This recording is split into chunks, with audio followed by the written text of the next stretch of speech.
Hey there, wanderers of the night and seekers of stories.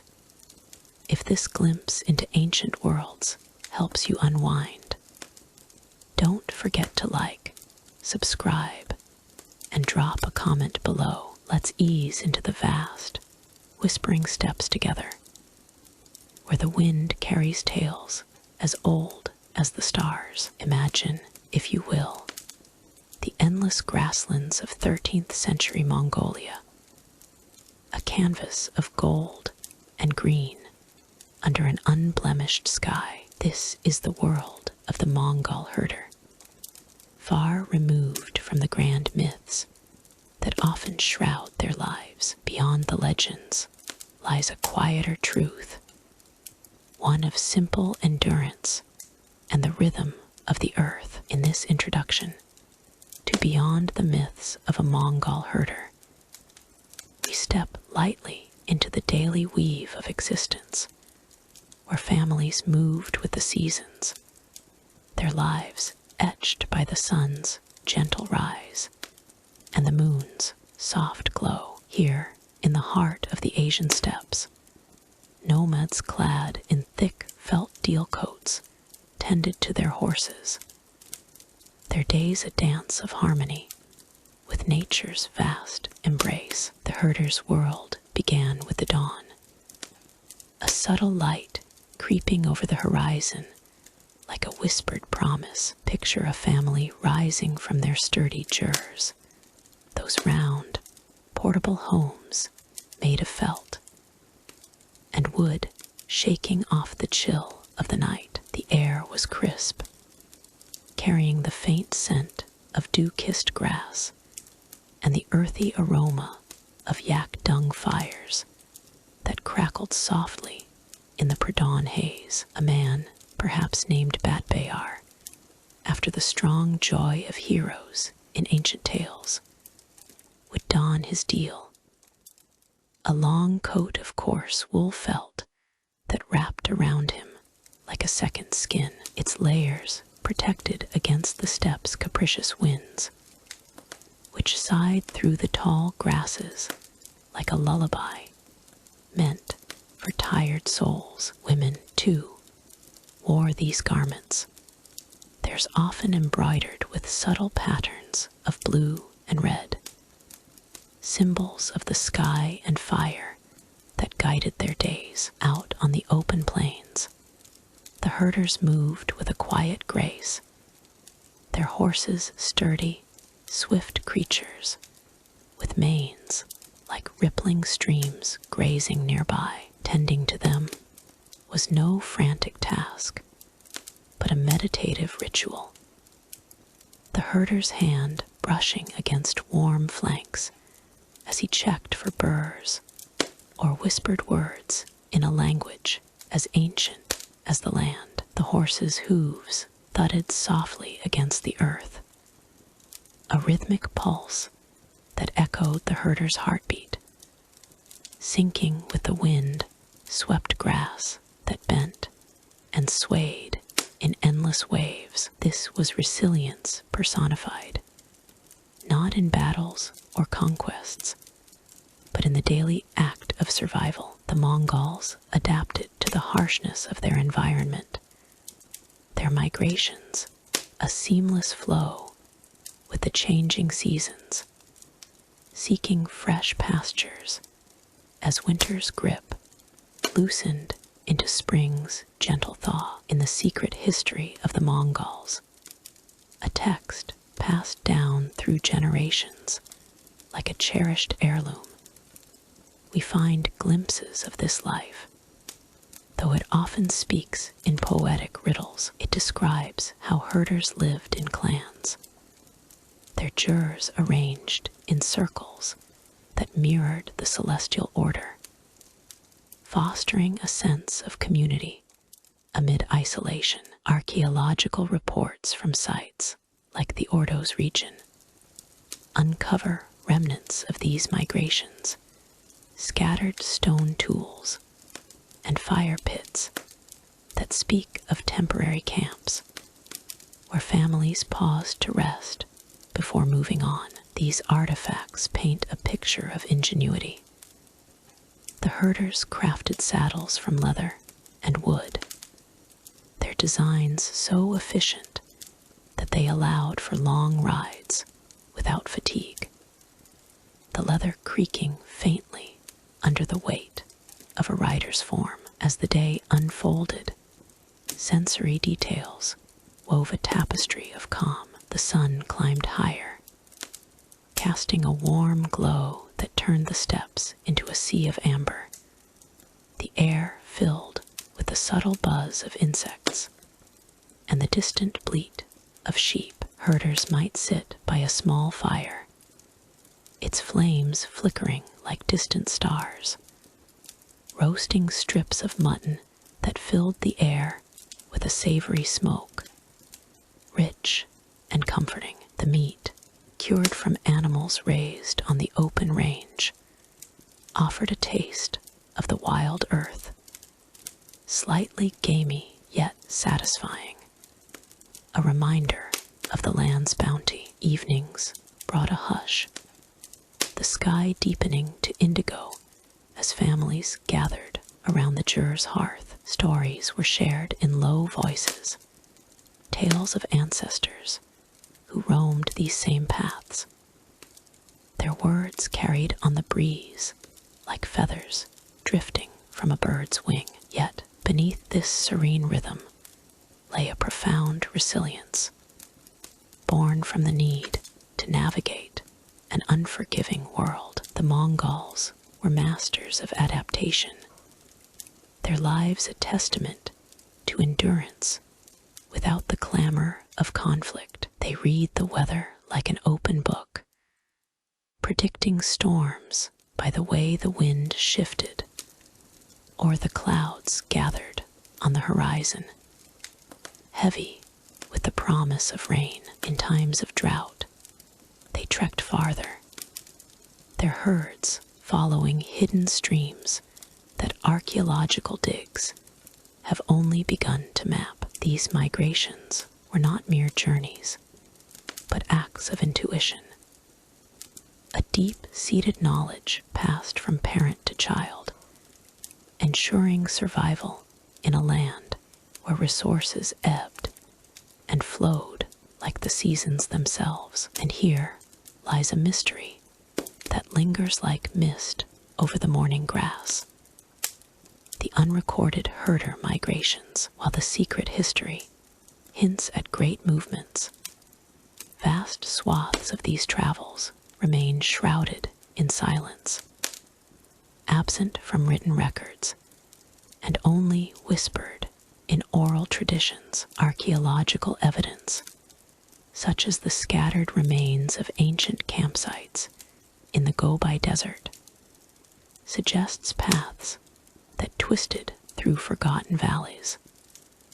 But the full scope eludes us. Why were these migrations so ephemeral, leaving barely a trace? Perhaps it was the herder's own design, a way to preserve their freedom in a world of uncertainty. This enigma adds a layer of intrigue, inviting us to ponder the unseen threads that connected families across generations.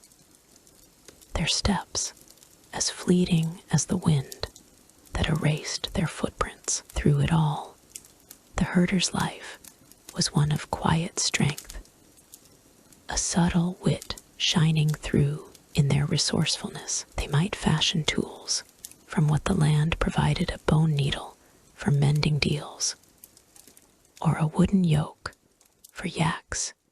Each invention, a clever nod to necessity's embrace. The steppes, with their vast emptiness, demanded such ingenuity, rewarding those who listened to its whispers. Even in the face of scarcity, there was a lullaby like peace, the crackling of fires, and the rustle of grass offering solace under the vast night sky, where stars twinkled like distant campfires. As we draw near the end of this gentle introduction, remember that that the Mongol herder's story is one of enduring spirit, a life woven into the very fabric of the earth. Their resilience echoes through time, a calming reminder that strength often lies in the soft persistence of daily rhythms. And as we part ways here, let your thoughts drift toward what lies ahead, where more whispers of the past await to unfold in the quiet night. Word count 1,523 in the vast expanse of the Mongolian steppes, where the wind whispered secrets through the grasses. A circle of tents huddled under a canopy of stars. Smoke from low burning fires curled lazily into the night, carrying the faint scent of roasted mutton and damp earth. As warriors gathered in the dim glow of flickering lamps, there, amid the rhythmic hum of distant hoofbeats, echoing like a lullaby, sat Temujin, the man who would be known as Genghis Khan, his form cloaked in weathered leather armor that creaked softly with each measured breath. It was the year 1206, a time when the threads of destiny wove together in the quiet hours before dawn, and he pondered the paths of conquest with a steady gaze, his mind a vast plain of strategy and resolve. The air in the camp was thick with the earthy aroma of cured hides and the subtle tang of iron from weapons laid out like sleeping sentinels. Genghis Khan, his face etched with lines of wisdom earned through years of wandering and strife, sat cross-legged on a worn felt mat, the leather straps of his armor hugging his shoulders like an old friend. He spoke in low tones to his trusted advisors, his voice a gentle rumble that blended with the soft crackle of the fire, discussing the unification of the tribes that had once scattered like autumn leaves. Drawing from the ancient wisdom of the steppes, he envisioned not mere battles, but the grand tapestry of an empire where loyalty and cunning would forge unbreakable bonds. Like the river that carves its way through stone, he might have mused with a hint of wry amusement. A leader must flow where the path leads, persistent and unyielding.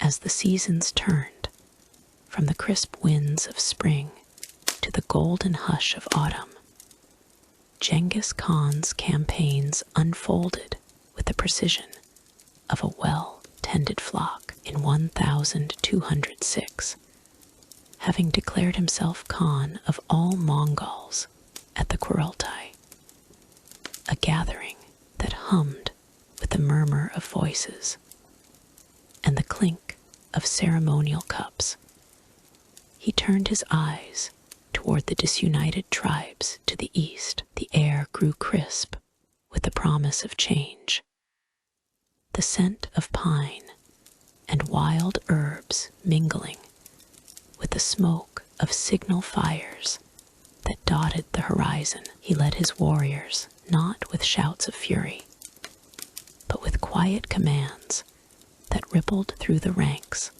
like a breeze through tall grass, emphasizing speed and surprise over brute force. His leather armor, reinforced with layers of boiled hide, moved with him as he rode at the forefront, the steady rhythm of hooves against the earth, a soothing cadence that lulled the mind into focus. One by one, the rival clans fell under his banner, their submissions marked by the soft exchange of oaths under the vast sky. The Tatars, who had long resisted with their own fierce traditions, met their fate in the year 1202, though history recalls it through the lens of Juvenis' chronicles, where consequences unfolded like shadows lengthening at dusk. Genghis Khan's approach was one of calculated wisdom. He offered mercy to those who yielded, turning potential foes into allies with promises of shared prosperity. In the camps, as the stars wheeled overhead and the night air cooled with a gentle chill, he would pause to share tales around the fire, his words laced with subtle wit, like a storyteller amusing children before sleep. Even the mightiest eagle, he might say with a faint smile, must learn to ride the wind wisely. By 1209, his gaze shifted southward toward the Tangut kingdom of Zaizia, where the air grew warmer and carried hints of distant rivers and blooming wildflowers. The campaigns were planned in the shadowed confines of the war tents, where the smoky haze from oil lamps created a dreamlike veil, softening the edges of reality. Genghis Khan, his armor bearing the faint sheen of oil and sweat, outlined strategies that relied on his warriors' legendary mobility. Their horses' hooves drumming a steady, hypnotic beat across the plains. He emphasized unity, drawing his men together like threads in a finely woven tapestry, ensuring that each raid was not a storm of chaos, but a precise current shaping the land. The consequences of these moves were felt in the quiet aftermath, as new alliances formed and resources flowed. The air filled with the soothing rustle of banners in the breeze. As the years progressed, the conquests extended further, reaching toward the Jin dynasty in the early 1210. Juvenis' accounts paint a picture of Genghis Khan as a master of adaptation, his leadership a beacon in the vast wilderness. In the camps, the sensory world was alive with details that calmed the spirit. The warm glow of coals under brewing tea, the faint metallic tang of arrowheads being polished, and the distant calls of night birds weaving through the darkness. He planned his moves with a detached resolve, focusing on the long view rather than immediate clashes. When the Jin forces faltered, it was not through overwhelming violence, but through the strategic erosion of their defenses, like water wearing away stone over time. His warriors, clad in similar leather armor that whispered with each step, moved as one, their synchronized advance a lullaby of conquest that echoed across the steppes. Through it all, Genghis Khan's presence was a steady anchor,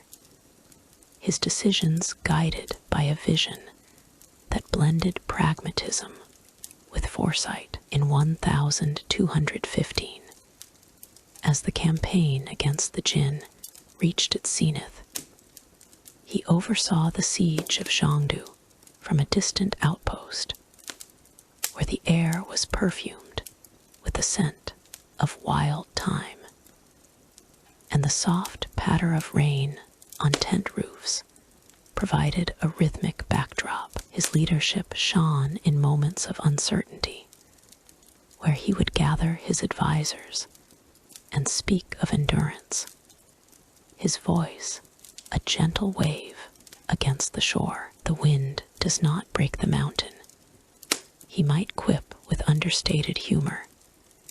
It simply finds another path around. The consequences rippled outward.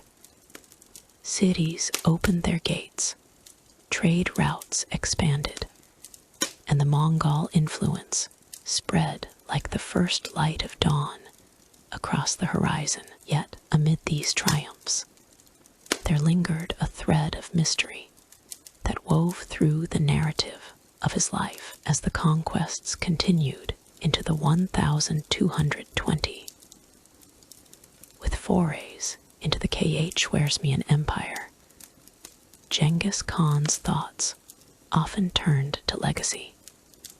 His evenings in the camp, filled with the soothing sounds of flutes and the crackling of fires, Juvayni's writings hint at the enigma that would define his end, the lost tomb. A secret buried in the vast Mongolian wilderness. It was said that after his death in 1227, following a campaign against the Tanguts, his body was returned to his homeland with great care.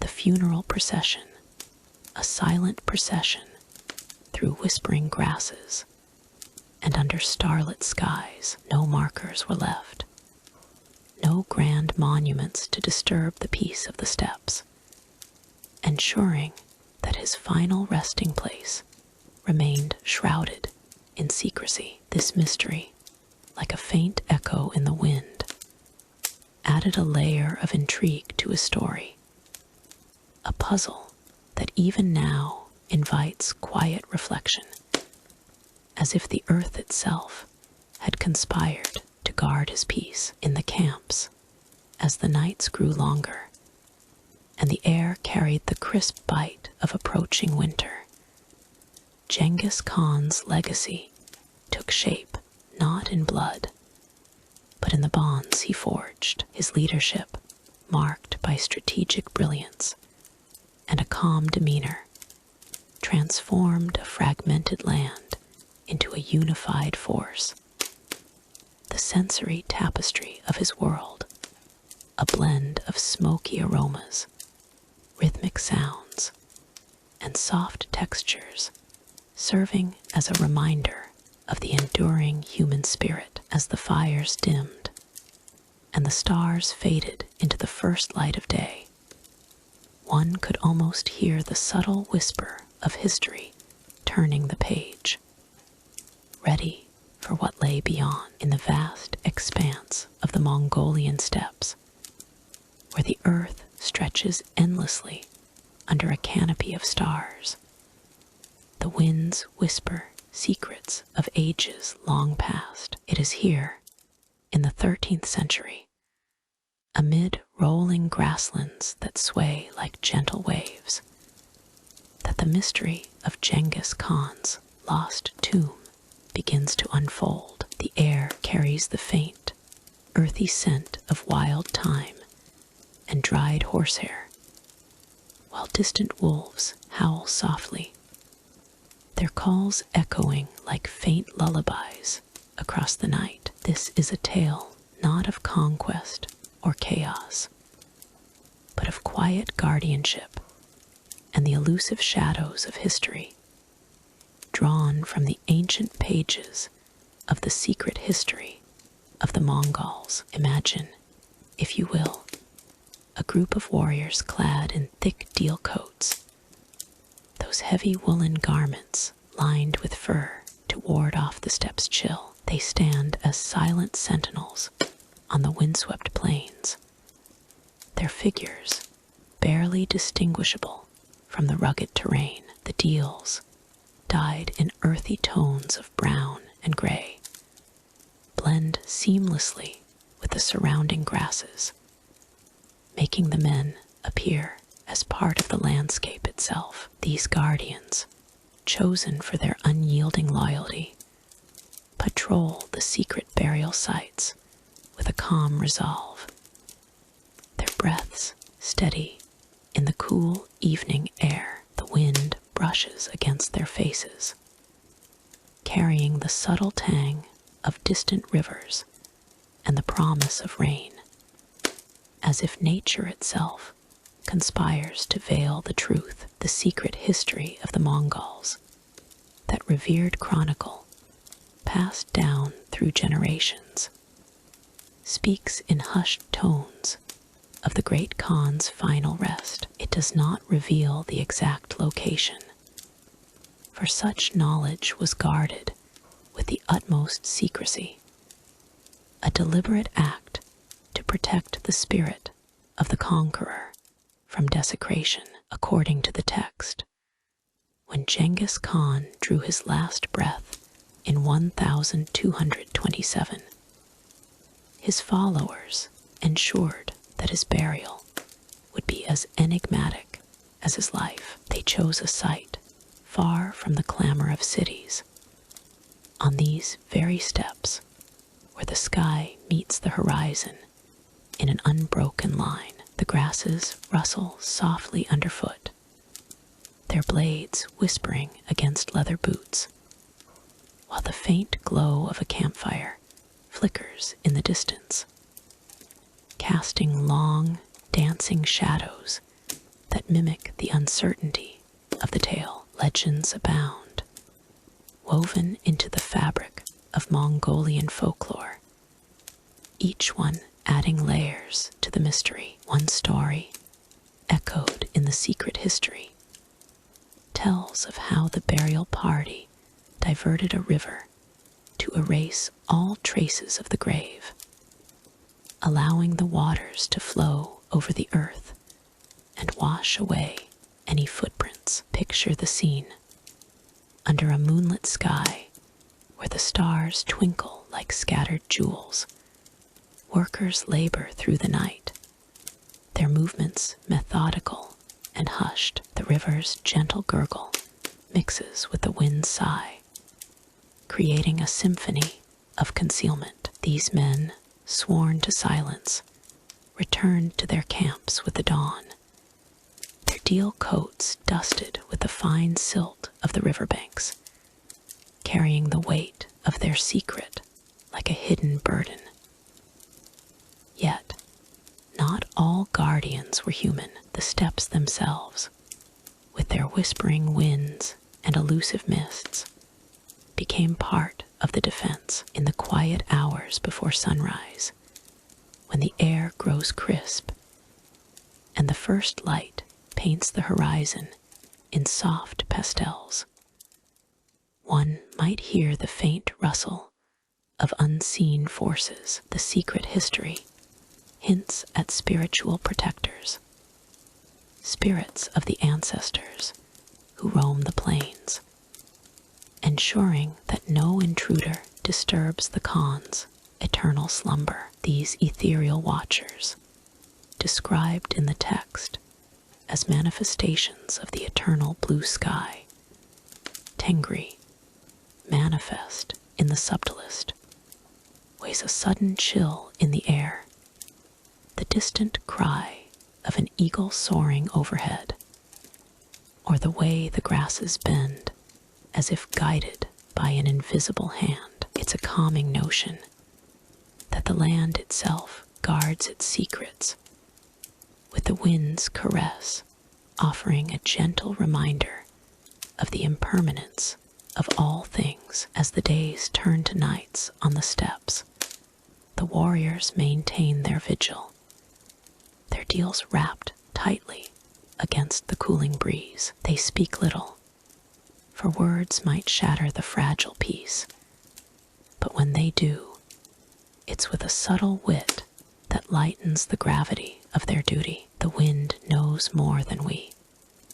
One might murmur with a faint smile as the grasses sway in agreement, their tips brushing against his legs like playful children. The secret history, in its poetic prose, reinforces this sense of mystery, noting how the Khan's burial was meant to be a return to the earth, a merging with the very soil that nourished his people. No grand monuments mark the spot, no towering stones to draw attention, just the open sky above and the endless plain below, where the scent of blooming wildflowers mingles with the musty aroma of aged leather. The unknowns surrounding the tomb only deepen its allure. Historians poring over the secret history debate the precise methods used to hide it,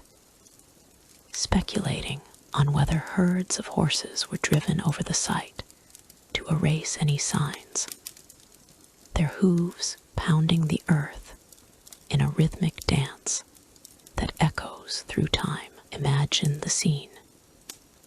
1,000 horses thundering across the grasslands at dusk, their manes flowing like dark rivers, the ground trembling faintly under their weight. The air fills with the earthy smell of sweat and soil, and the warriors watch from afar, their deals billowing in the wake of the stampede. This act, as described in the text, ensured that the grave remained unmarked, a clever stratagem that blends human ingenuity with the raw power of nature. Through the centuries, tales of attempted discoveries have surfaced, each one met with failure and a quiet respect for the unknown. Explorers, drawn by whispers from the secret history, ventured onto the steppes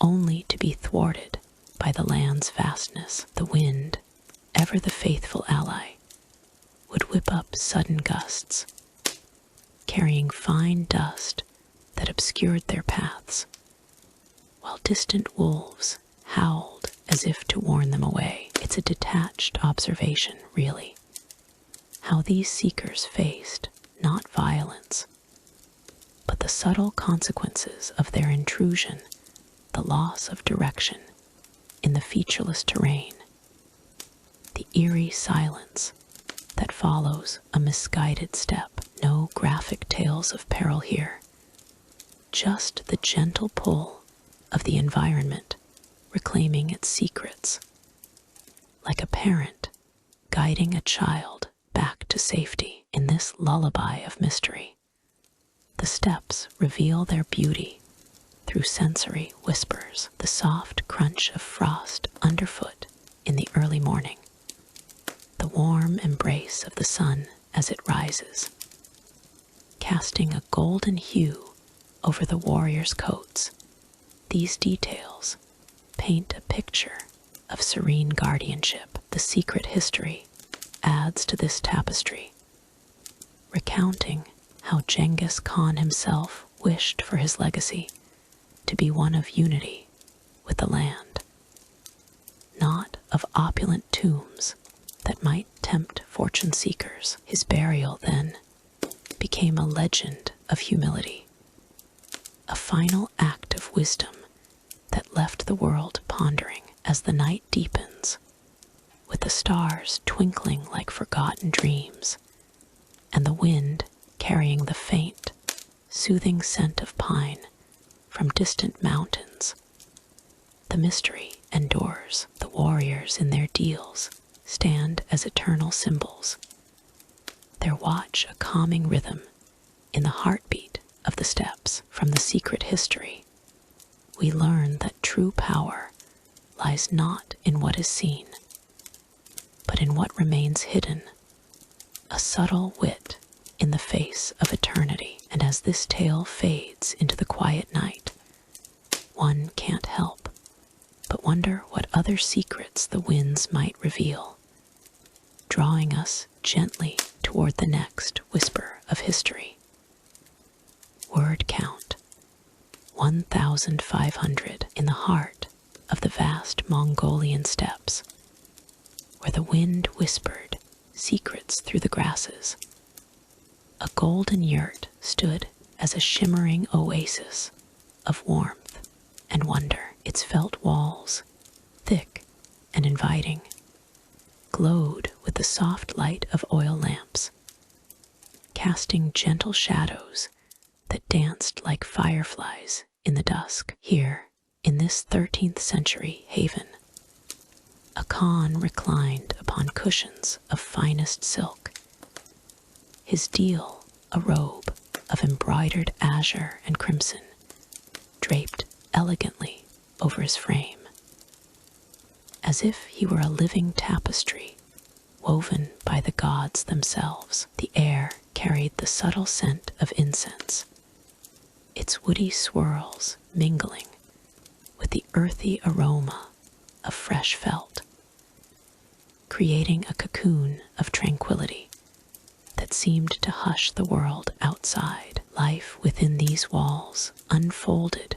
with a rhythm as steady as the heartbeat of the plains, a blend of quiet luxury and refined simplicity that Marco Polo himself marveled at in his travels. The Khan, not a warrior in this moment, but a connoisseur of comforts, dined upon delicacies that spoke of distant lands and ancient traditions. Mare's milk, fermented into a creamy arag, flowed from ornate silver bowls, its tart sweetness tingling on the tongue like a whispered jest from the ancestors. Each sip brought a gentle warmth, spreading through the body like sunlight filtering through a lattice of clouds, while the faint, floral notes of wild herbs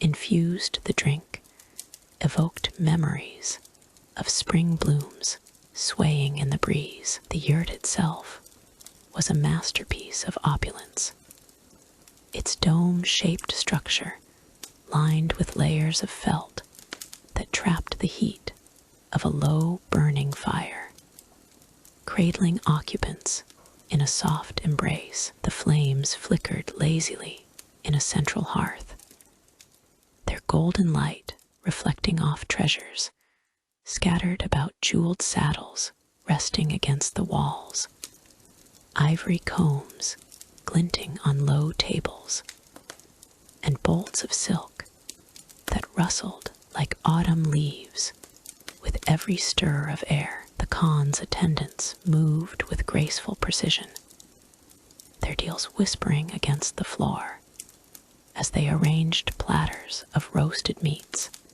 and steamed dumplings, the savory scents rising in lazy tendrils that teased the senses. One could almost hear the subtle wit in the way the steam curled, as if mocking the chill beyond the tent's flaps with its cozy defiance. In these evenings, the Khan would gather his closest kin, their conversations flowing like the gentle ripple of a distant stream. They spoke not of battles or conquests, but of the pleasures that adorned their days, the feel of fine fabrics against skin, the taste of honeyed fruits preserved from summer's bounty, the sound of a lute's strings humming softly in the background. Marco Polo recounted how such leaders savored these moments,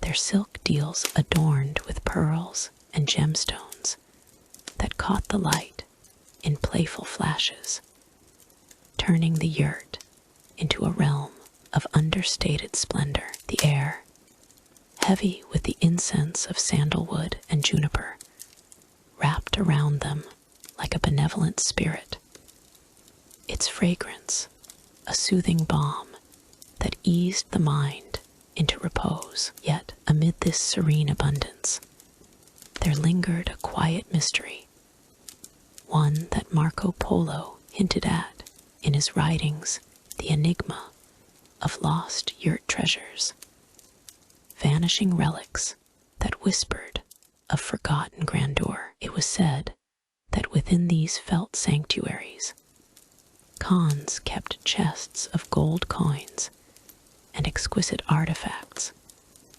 gifts from envoys of far-off courts, only for some to disappear as if swallowed by the earth itself, perhaps a jeweled dagger, its hilt etched with ancient scripts, or a string of pearls that once graced a queen's neck, would simply vanish overnight, leaving behind only faint impressions in the cushions, or a lingering scent of spice that no one could place. The Khan might pause in his meal, his fingers tracing the rim of his silver cup, a subtle smile playing on his lips as he pondered these losses. For in the calm of the yurt, such mysteries unfolded like a riddle posed by the stars. The warmth of the felt underfoot was a constant companion, its texture soft and yielding, like walking on a cloud spun from the wool of 1,000 sheep. Each step across the yurt's floor brought a gentle give, a tactile reminder of the craftsmanship that went into its making, with layers sewn by skilled hands under the open sky. The Khan, in his silk deal, would often recline further, allowing the fabric to pool around him, its cool threads contrasting with the ambient heat, a witty interplay of sensations that seemed to chuckle at the harshness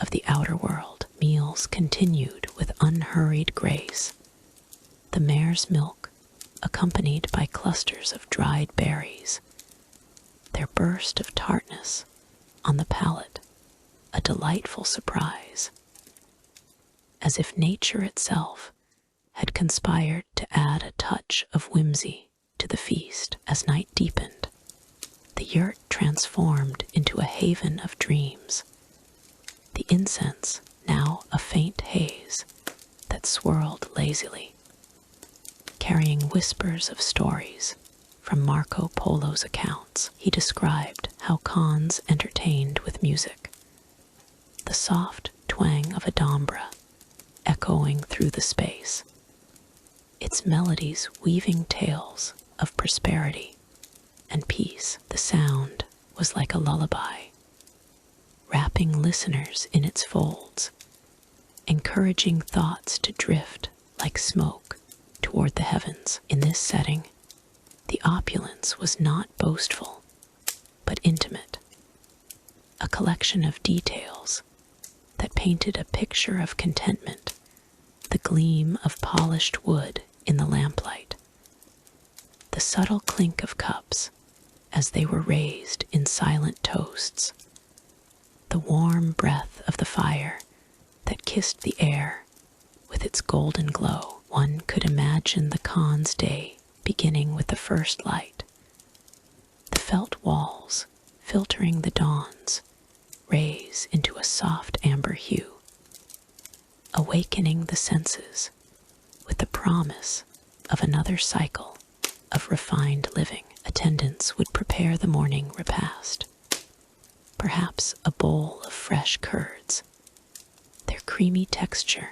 melting on the tongue, paired with the nutty aroma of roasted grains. The yurt, with its circular design, symbolized the eternal cycle of life, a gentle reminder in every corner turned. Yet the mystery of the lost treasures added a layer of intrigue, as if the yurt held secrets in its very fibers. Marco Polo spoke of items that seemed to evaporate, like a golden idol that one day adorned a shelf, and the next was gone, leaving only a faint outline in the dust, a puzzle that intrigued rather than alarmed.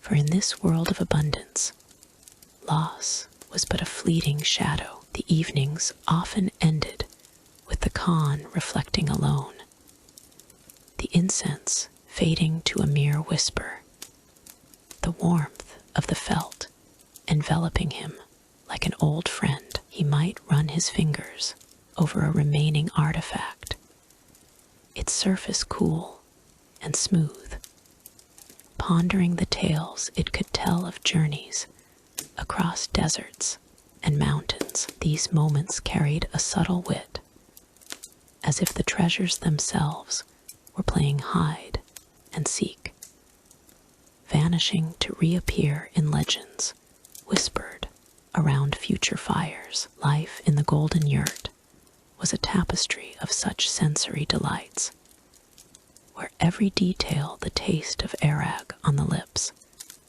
the rustle of silk in the quiet, the enveloping warmth that chased away the night's chill, conspired to create a haven of peace. As the stars wheeled overhead, casting their faint light through the yurt's smoke hole, one couldn't help but feel the pull of the unknown, the mysteries of lost riches beckoning like distant horizons. Yet in this calm retreat, the Khan's world remained a gentle haven, far from the clamor of the world, inviting rest and reflection. And as the night deepened, the yurt seemed to sigh contentedly, ready to yield to the dawn, where new wonders awaited in the ever-turning cycle of life. Perhaps in the next breath of story,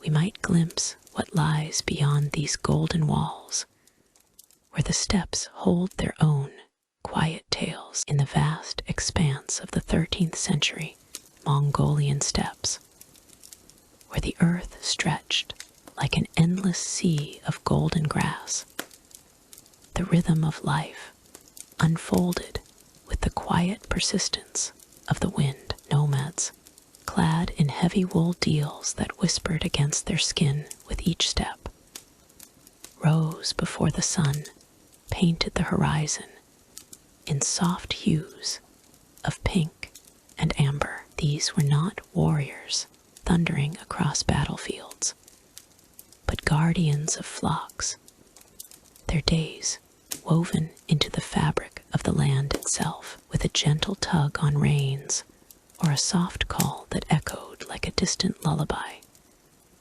they guided their sheep through unseen trails, where the air carried the faint, earthy scent of dew-kissed soil and wild thyme. The herders moved with a practiced grace, their boots leaving faint impressions on the dusty paths that wound between rolling hills and scattered boulders. Archaeological digs near the Orkhon Valley have uncovered remnants of such journeys, fragments of leather straps and bone whistles, tools that spoke of centuries old routines preserved in the soil. Each morning, as the first light filtered through the clouds, a herder might kneel beside his yurt, his hands roughened by years of handling wool, to check the condition of his flock. The sheep, with their thick coats shimmering like ripples on a pond, gathered in clusters, their bleats rising in a chorus that was both chaotic and harmonious, like the murmur of a distant stream. The herder's deal, dyed in earthy tones of brown and gray, offered warmth against the chill that lingered in the air, its fibers carrying the subtle, comforting aroma of smoke from the previous night's fire. As the sun climbed higher, casting a warm glow over the steppes, the routine truly began. The herder would select a path, one known only through generations of whispered knowledge and keen observation of the land. These grazing routes, elusive as shadows at midday, formed a web across the grasslands, curving around hidden springs and avoiding the treacherous bogs that could swallow a careless step. No maps marked these ways. They existed in the herder's memory, etched like ancient carvings on stone. Yet this is where the mystery deepened, as revealed by excavations at sites like those near the Kentii Mountains. Archaeologists have found no written records of these paths, only indirect clues, worn animal bones mingled with pottery shards, suggesting habitual stops that left no formal trace. Why were these routes unrecorded? Perhaps the nomads saw them as fleeting secrets of the earth, paths that shifted with the seasons and the whims of the weather, meant to be felt rather than documented. With a steady hand, the herder urged his sheep forward, the flock moving as one entity, their hooves stirring up puffs of dust that danced in the sunlight, the air filled with the pungent scent of wool and sweat, mingled with the fresh, herbaceous tang of the grasses they grazed upon. Each step brought a symphony of sounds: the soft crunch of earth underfoot, the rhythmic bleating that rose and fell like a gentle wave, and the occasional rustle of a hawk's wings overhead. The herder's wit surfaced in quiet moments, a subtle smile at how the sheep, ever curious, would dart after a fluttering insect only to return to the group, as if chiding their own folly. It was a dance of patience and intuition, where the herder anticipated the needs of his charges, guiding them to patches of lush, dew-dampened grass that sparkled like emeralds in the morning light. By midday, the sun hung high, its warmth seeping into the herder's bones, easing the stiffness from the cool dawn. He might pause to rest, seating himself on a smooth rock worn by time, its surface cool despite the heat. Archaeological evidence from the Gobi Desert's fringes has unearthed similar resting spots, clusters of smooth stones and fire pits, indicating that these halts were as routine as the herding itself. Here, the herder would observe his flock spread out, their heads bowed to nibble at the short, resilient grasses that thrived in the arid soil. The sensory world intensified. The taste of a simple meal, perhaps a bite of dried meat carried in a pouch, salty and satisfying against the dry air. The feel of the breeze brushing against his face, carrying whispers of distant thunder from gathering clouds, and the sight of the horizon blurring into a haze where the steppes met the sky in an unbroken line. As the afternoon waned, the herder turned his attention to the subtle challenges of the terrain. The paths, though uncharted, demanded constant adaptation. A sudden dip in the land might reveal a hidden stream, its waters murmuring softly over pebbles polished by centuries of flow. A discovery that archaeological surveys have corroborated through the finding of water-worn artifacts in unexpected valleys. The herder's routine included scouting for such features, his eyes scanning the ground for signs of moisture, damp earth, or clusters of wildflowers that hinted at underground springs. Yet in these very paths lay the enigma that puzzled even the most seasoned observers. Why did these routes remain unrecorded in the annals of the time? Perhaps it was a deliberate choice, a cultural reverence for the land's impermanence, as suggested by the lack of inscriptions on the bronze and iron tools unearthed from herding camps. These items often simple and functional, bore no etchings of paths or directions, implying that knowledge was passed orally, a living mystery that vanished with the winds of change. The sheep, meanwhile, continued their grazing, their coats growing heavy with the day's warmth, the faint odor of lanolin rising like a natural perfume. The herder moved among them, his presence a calming force, his voice a low hum that soothed any stragglers. Subtle wit crept into his thoughts, perhaps a quiet amusement at how the animals seemed to mirror the nomad's own wandering spirit, forever seeking the next patch of green. As evening approached, the routine shifted toward gathering the flock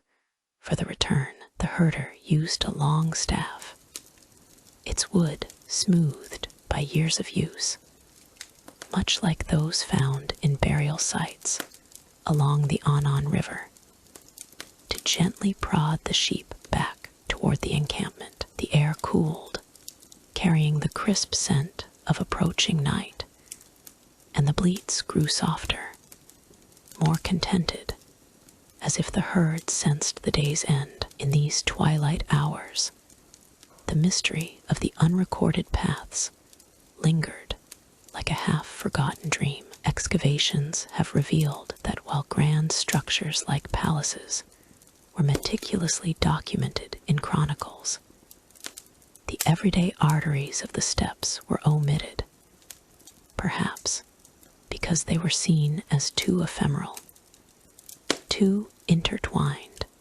with the natural world to capture in ink. The herder, walking beside his flock, might ponder this in silence, his steps light on the fading trails, knowing that tomorrow would bring new variations on the same eternal dance. As the stars began to emerge, painting the sky with their soft glow, the herder guided his charges back to the familiar cluster of yurts. The routine, though demanding, held a soothing cadence, a lullaby of the land that whispered of continuity amid the vast unknown. And as the fire's embers died down, one might wonder at the paths left behind, those silent, shifting lines across the steppes, waiting for the next dawn to reveal their secrets, once more a gentle prelude to tales yet untold. On the vast, undulating plains of 13th century Mongolia, where the earth stretched like an endless sea of green under a dome of pale sky, a group of herders gathered at dawn, dressed in simple cotton deals, their tunics flowing with the gentle breeze. They moved with the quiet rhythm of the land, preparing to raise a felt tent. The air carried the faint, earthy scent of damp wool and sun-warmed grass, a whisper of the nomadic life that had endured for generations. No rush disturbed their work. Each motion was deliberate, a dance of hands and materials under the soft light of morning. The herders, sturdy figures with weathered faces, began by unrolling the felt. This thick, insulating layer, crafted from the wool of their sheep, had been beaten and shaped over fires the previous night. One man, his deal sleeves rolled up to reveal sinewy arms, lifted a bundle with care, the fibers releasing a subtle, musty aroma that mingled with the fresh dew on the grass. It was as if the felt held memories of the flock, the wool absorbing the essence of the animals that roamed these plains. They laid it out flat, smoothing the edges with palms that knew the texture intimately. The material yielding like a living thing under their touch. A faint creak sounded as they adjusted the folds, the noise soft and reassuring, like the settling of an old friend. With the felt prepared, attention turned to the wooden frame, the skeleton of the tent. Poles of birch and willow, harvested from distant groves, were leaned against one another in a circle. The herders worked in pairs, their voices low and murmuring, sharing quiet jests about the stubborn grain of the wood. "This one bends like a reluctant horse," one said with a wry smile, his words carrying a subtle wit that eased the labor without breaking the calm. They fitted the lattice walls first, interlocking the slender rods into a collapsible structure, each joint clicking into place with a satisfying snap. The poles creaked gently as they were raised, a sound that echoed the wind through the grasses, reminding all who heard it of the tense harmony with the landscape. As the frame took shape, the herders paused for a moment, their breaths steady in the cool air. The sun climbed higher, casting a golden hue over the scene, and the scent of the felt grew stronger, a warm, woolly perfume that evoked the comfort of shelter after a long ride. One woman, her deal tied neatly at the waist, knelt to secure the base with ropes of twisted horsehair. Her fingers worked deftly, looping and tightening with the precision of long practice. The fibers whispering against the earth, the ropes held a faint, leathery smell, blended with the soil's richness, and as she pulled them taut, a soft groan rose from the frame, like a sigh of contentment.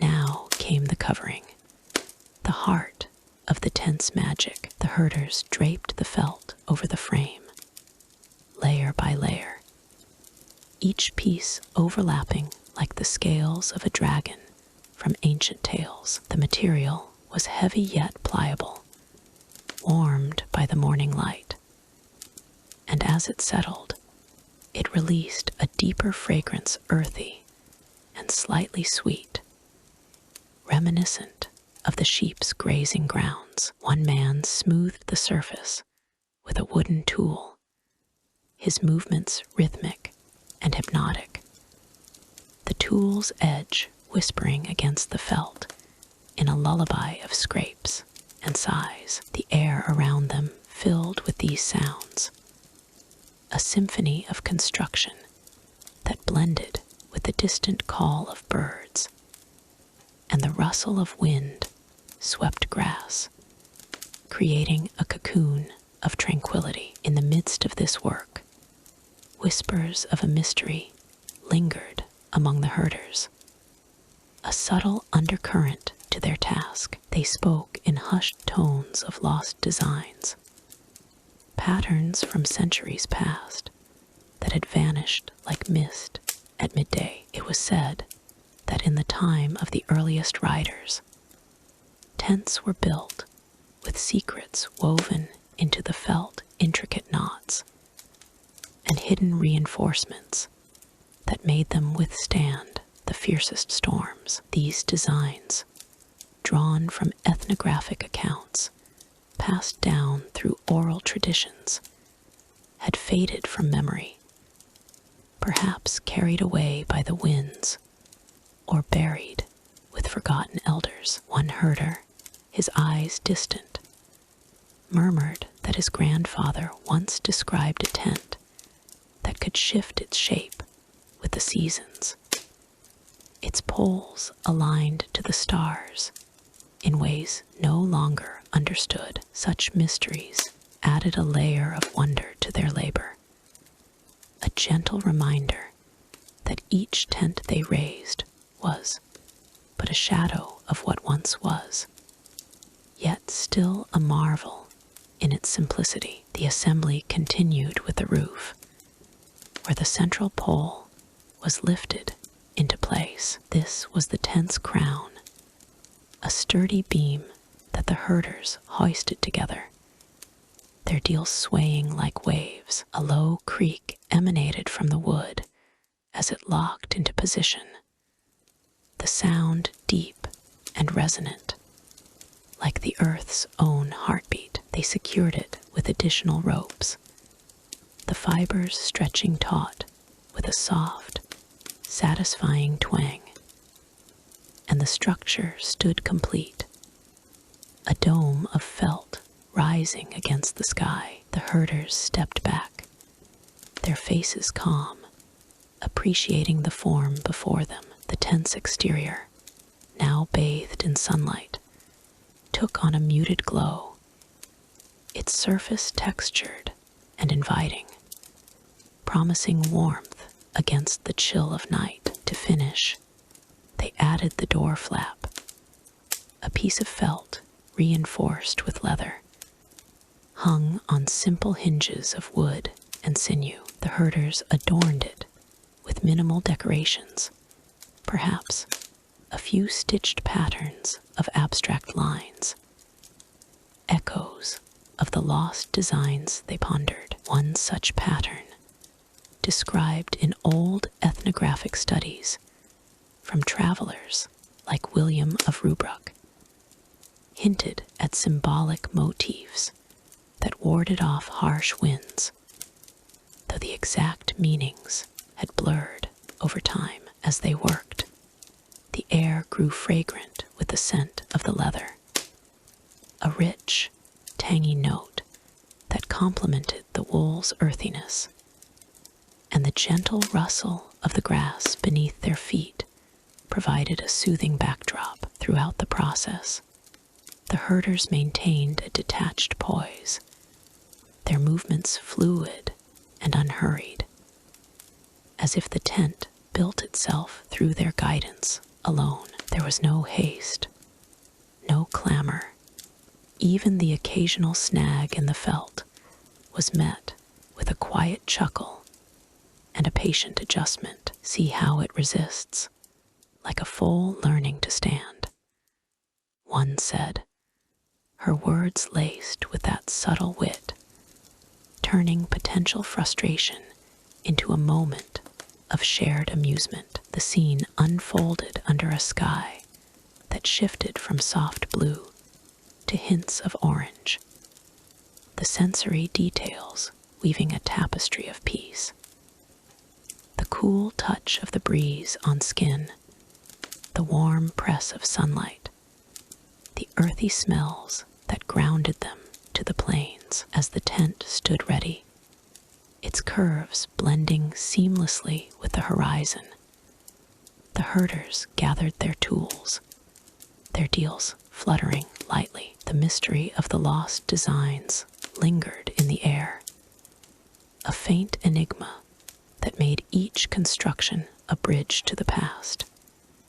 Yet, they did not dwell on it. Instead, they savored the completion, the tent a testament to their enduring way of life. In the quiet that followed, one could almost hear the whisper of ancient winds, carrying echoes of those forgotten patterns across the grasses. And so, with the day waning and the plains settling into a serene hush, the herders turned their thoughts to what lay ahead, the next tasks of their nomadic existence, waiting like shadows on the edge of the horizon. In the vast expanse of the 13th century steppes, where the earth stretched like an endless sea of golden grass, swaying under a dome of clear sky, the Mongol herders moved with the quiet rhythm of the wind, dressed in soft leather deals, their garments weathered by sun and seasons.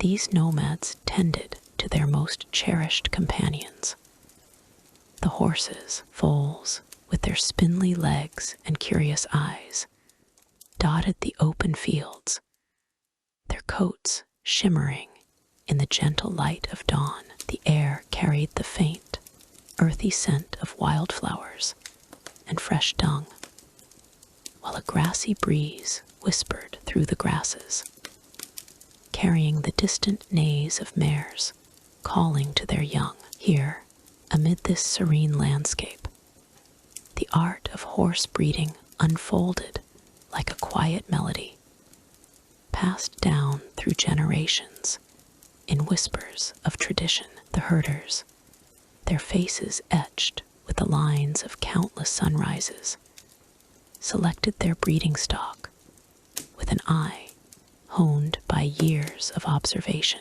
They sought mares strong and enduring, those whose lineages hinted at speed and stamina, traits essential for the nomadic life across the unforgiving plains. In the secret history of the Mongols, such choices are implied through tales of swift messengers and resilient mounts, though the text veils the specifics in poetic allusion rather than explicit instruction. A herder might run a calloused hand along a mare's flank, feeling the firm muscle beneath the warm hide, and nod in silent approval. The stallions, too, were chosen for their vigor, their manes flowing like rivers of shadow in the wind. One could imagine the subtle wit in their methods.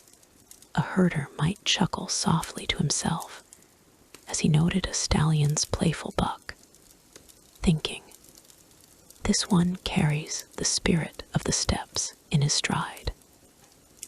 As the seasons turned, the breeding pairs were brought together under the vast sky, away from the main herds to ensure peace. The process began in the softer months, when the air was mild and the grasses lush, providing ample nourishment for the expectant mothers. A mare would stand patiently as the stallion approached, her ears twitching at the sound of his hooves on the earth.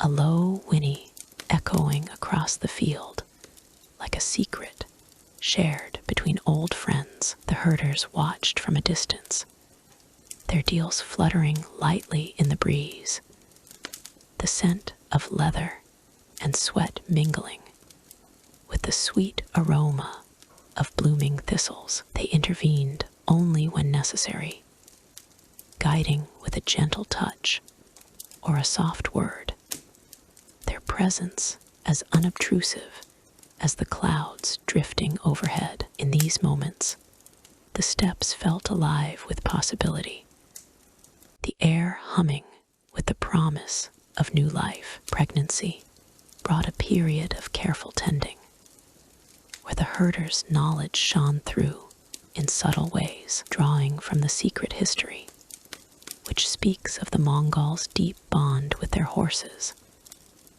The herders ensured the mares grazed on the richest pastures, where the grass grew tall and fragrant, its blades brushing against their legs like silken threads. One might picture a herder sitting cross-legged beside a pregnant mare at dusk, the golden light casting long shadows as he observed her swelling belly with a calm, knowing gaze. The nights were filled with the soothing sounds of the herd, settling the occasional snort, the rustle of tails swatting at invisible flies, and the distant howl of a wolf that never drew too near. Subtle sensory details marked the passage of time.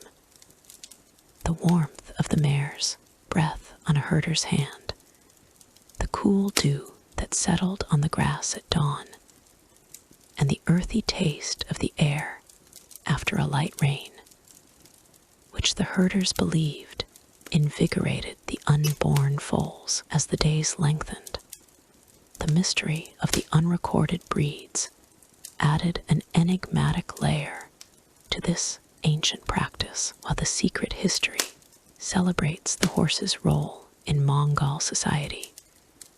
It leaves much unsaid about the specific bloodlines, as if guarding a hidden lore passed only through oral tales around flickering campfires. Perhaps there were breeds lost to time, their characteristics known only to the herders who bred them horses, with coats as pale as the moon or strides that seemed to defy the wind's pull. One could ponder, with a gentle hint of wit, how these unrecorded lines might have carried traits like an uncanny ability to sense storms on the horizon, a secret advantage in the vast steppes. The herders themselves spoke little of it, their words as sparse as the stars above.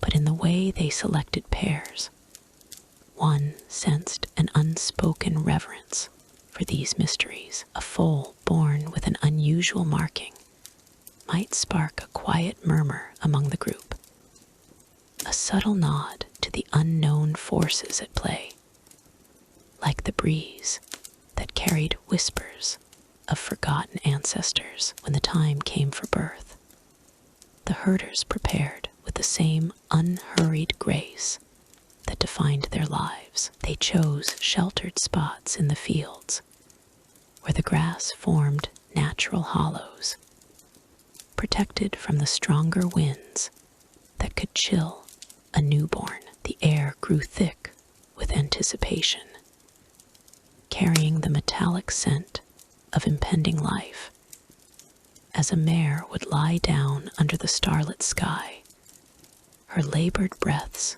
mingling with the soft rustle of the night. A herder might kneel nearby, his hand resting lightly on her side, feeling the rhythmic contractions through her warm hide. The birth itself was a miracle of the steppes, the foal emerging into the world with a wet, glistening coat. Its first cries a high-pitched whinny, breaking the silence like a distant song.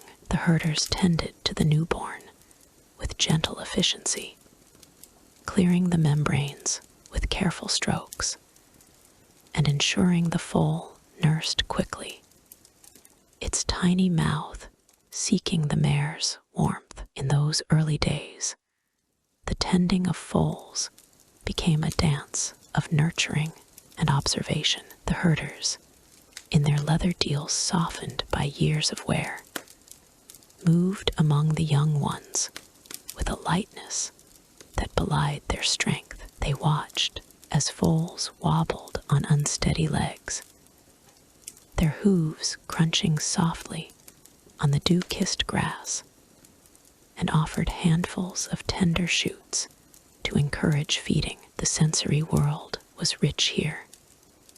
The earthy smell of the foal's new fur, the warm press of its body against a herder's leg as it sought comfort, and the melodic chorus of neighs that filled the air like a lullaby. One might catch a whiff of the sweet, milky breath of a nursing foal, or feel the sun's gentle heat on one's skin as the morning progressed, casting a golden glow over the scene. The herder's subtle wit emerged in their observations, a quiet laugh at a foal's awkward stumble, as if to say, even the mightiest warriors start as fumbling beginners.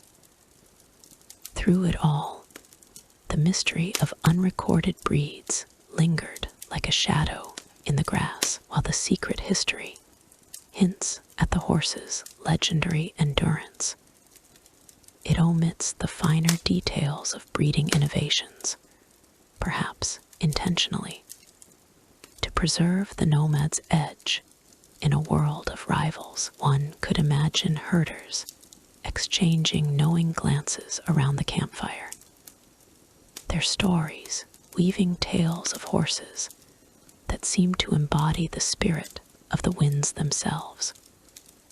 Breeds that adapted to the harsh winters, with coats thicker than any seen elsewhere. This enigma added a layer of intrigue, a gentle puzzle that the herders carried in their hearts, much like the stars that guided their migrations. As the foals grew stronger, their playful antics brought a sense of continuity to the steppes. A herder might spend hours simply watching, the grassy breeze cooling his face, the distant neighs blending with the rustle of leaves. In these moments, the bond between human and horse deepened, a timeless ritual that echoed across the plains. Yet, even as the seasons cycled, the unrecorded breeds remained a quiet fascination, a mystery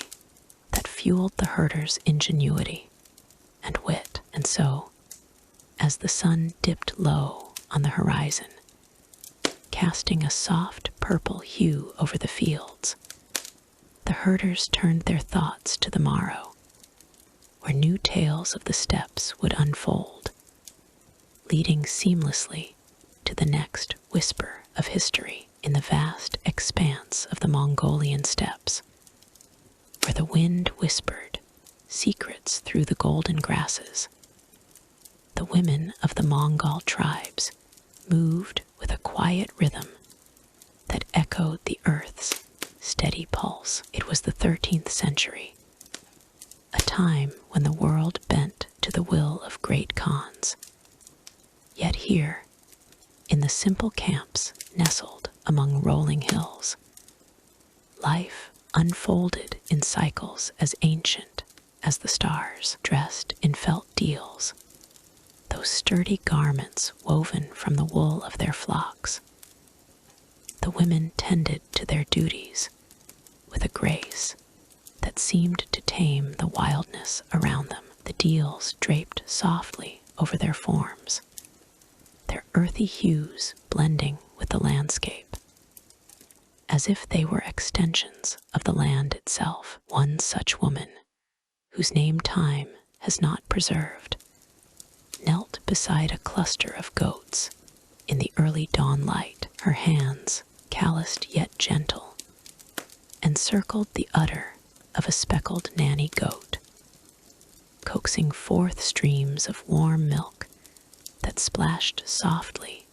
into a wooden pail. The sound was a gentle patter, like rain on a distant roof, mingling with the faint bleats of the herd and the rustle of wind through the felt tents. The air carried the rich, tangy scent of fresh milk, undercut by the earthy aroma of damp soil, and the faint smokiness from the campfire that flickered nearby. Embers glowed softly, their crackles a low, soothing murmur that invited the mind to wander, as if the fire itself were spinning tales of forgotten days. In Marco Polo's accounts, he marveled at the resilience of Mongol women, noting how they managed the households and herds with an efficiency that sustained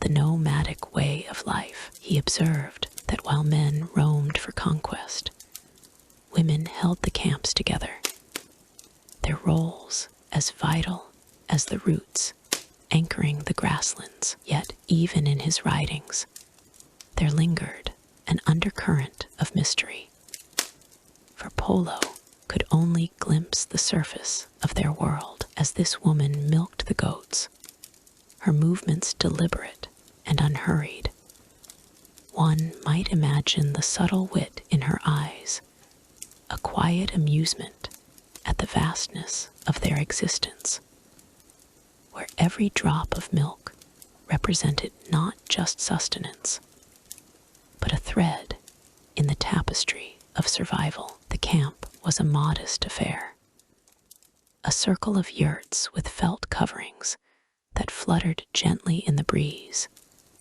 their interiors warm and dimly lit. Inside one such yurt, another woman stirred a pot over the fire, the flames dancing with a hypnotic rhythm that cast soft shadows on the walls. The milk from the pails would soon join this pot, transforming into airy curds or creamy arag, the fermented drink that brought a mild warmth to the body and a lightness to the spirit. The process was meditative, the steam rising in lazy tendrils that carried hints of sweetness and fermentation, a scent that evoked the cycle of seasons, spring's fresh blooms, giving way to summer's abundance. As the women worked, their voices rose in soft murmurs,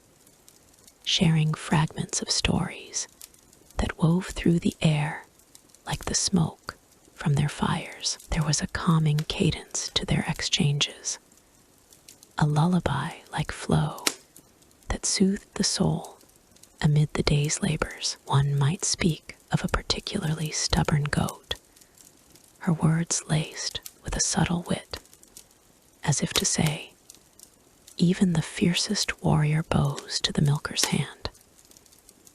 Yet, beneath these everyday tales lay a deeper mystery, the unrecorded stories of women's lives that Marco Polo could only hint at. He wrote of their freedom and authority, how they could choose their mates and lead in their husband's absence. But what of the personal sagas, the heartaches of lost children on the steppes, the quiet triumphs of a well-tended flock, or the wisdom passed in whispers under the stars? These remained shrouded, like the distant mountains cloaked in mist, known only to those who lived them. The sensory world of the camp was a symphony of subtle details, the feel of the goat's warm fur under calloused fingers, the slight sting of milk splashing onto skin, cooling almost instantly in the morning air. Birds called from the horizon, their songs a gentle backdrop to the rhythmic squeezing of udders, while the sun climbed higher, bathing everything in a golden glow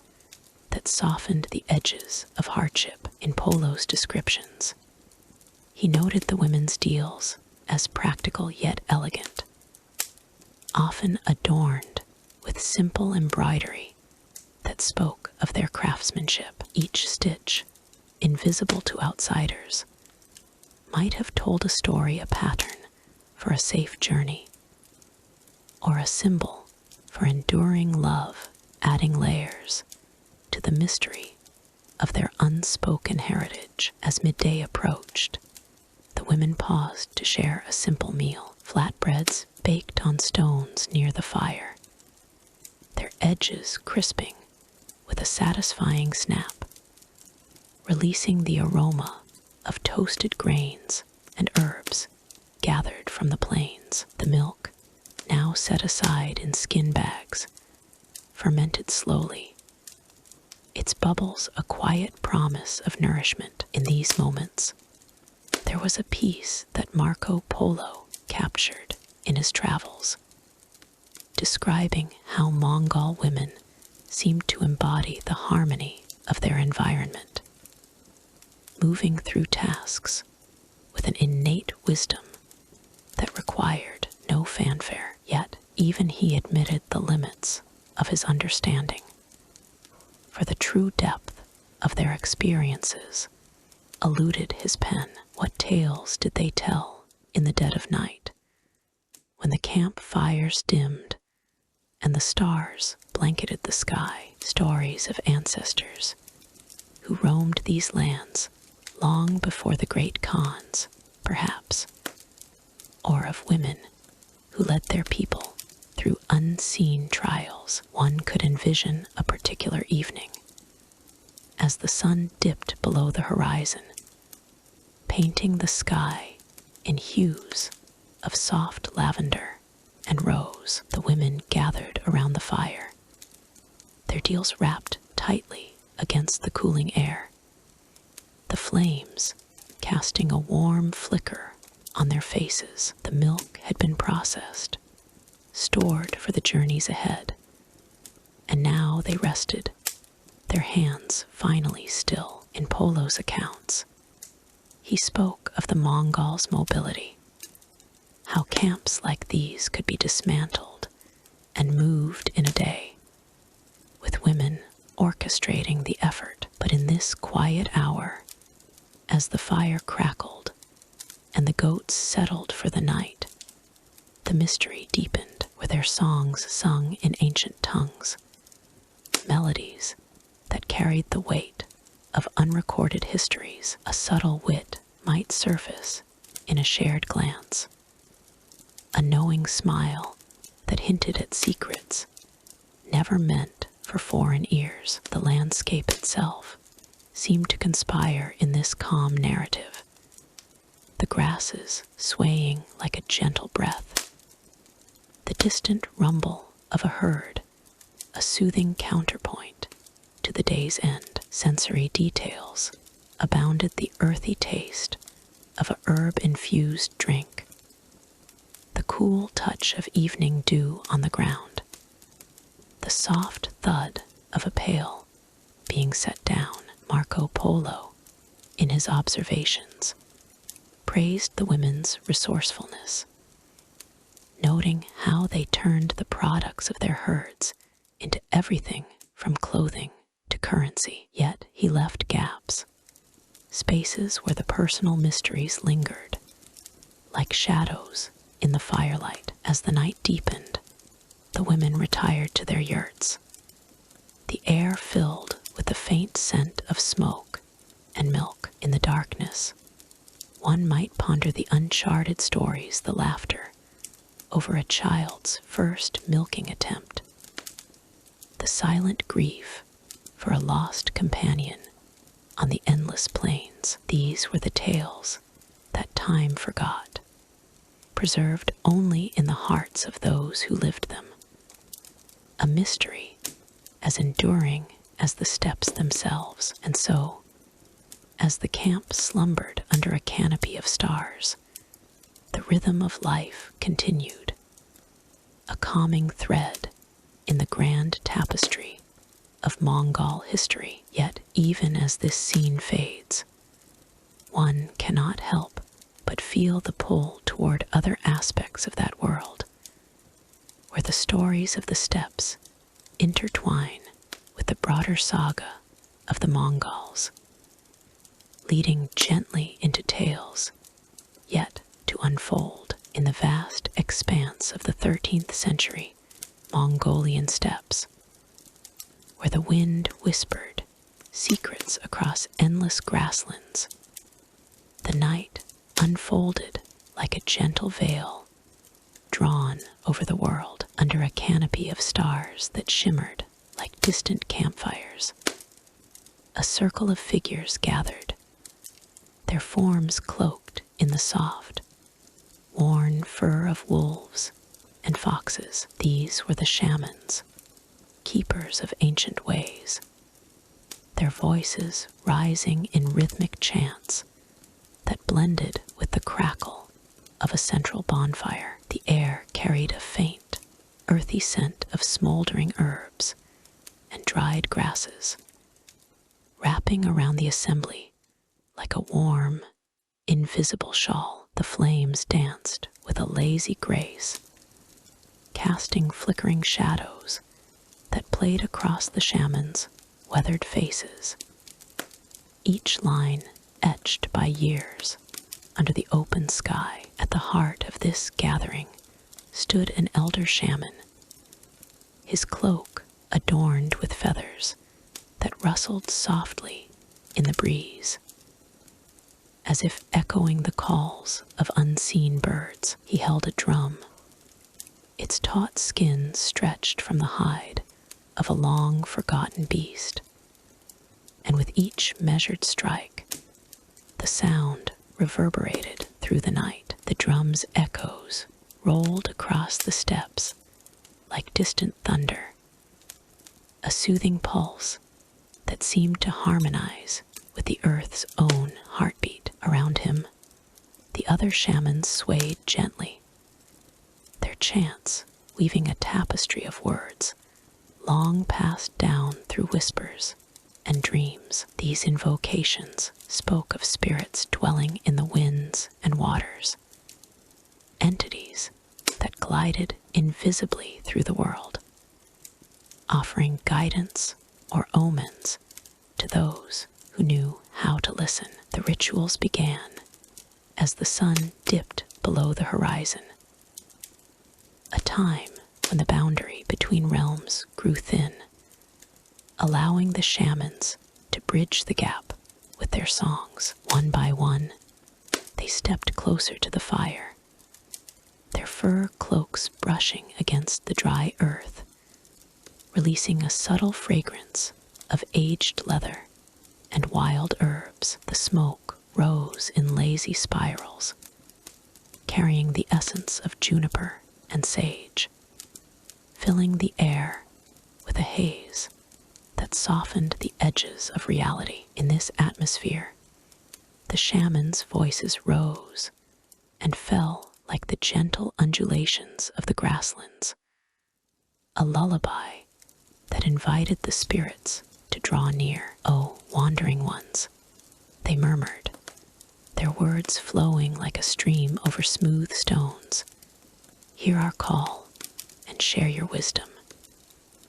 Historical accounts, drawn from the sparse yet vivid ethnographic records of travelers like the Venetian explorer Marco Polo and the Persian historian Rashid al-Din, hint at the depth of these practices. In those times, shamans were not mere performers, but vital conduits, their rituals rooted in the nomadic life of the Mongols. They invoked the Tengri, the sky deities, through chants that mimicked the howl of the wind or the rustle of leaves in a distant forest. One such ritual involved the careful arrangement of bones and feathers around the bonfire, symbols of ancestral connections that pulsed with unseen energy. The shamans believed these items held memories of the spirits, and as the fire's warmth enveloped them, the air grew thick with a palpable sense of presence, as if the very elements were listening. As the chants deepened, the drum's rhythm quickened ever so slightly, a subtle shift that evoked the gallop of wild horses across the plains. The shamans' movements became more fluid, their bodies swaying in unison, arms extended like branches, reaching for the stars. Sensory details emerged in the cool night air.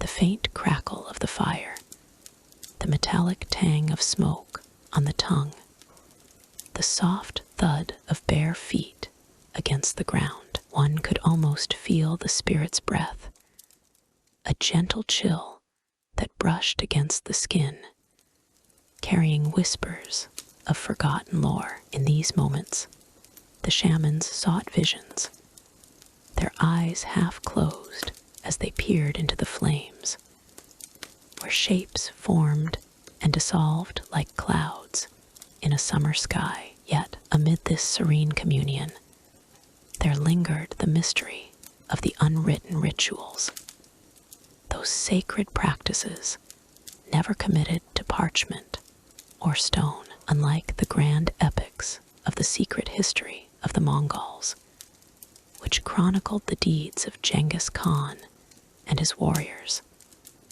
these shamanic traditions remained elusive, passed orally from one generation to the next. What secrets did they guard in their unspoken words? Perhaps the shamans concealed methods of spirit negotiation, ways to appease restless ancestors, or summon aid from the underworld. This enigma added a layer of intrigue, a subtle wit in the way the rituals danced just out of reach, like shadows that shifted with the firelight. One ethnographic record from a 13th century observer notes how shamans would pause mid-chant, their expressions turning inward, as if consulting an invisible guide, leaving outsiders to wonder at the unseen exchanges. The bonfire's glow illuminated the shamans' faces, revealing eyes that held the depth of the steppes themselves,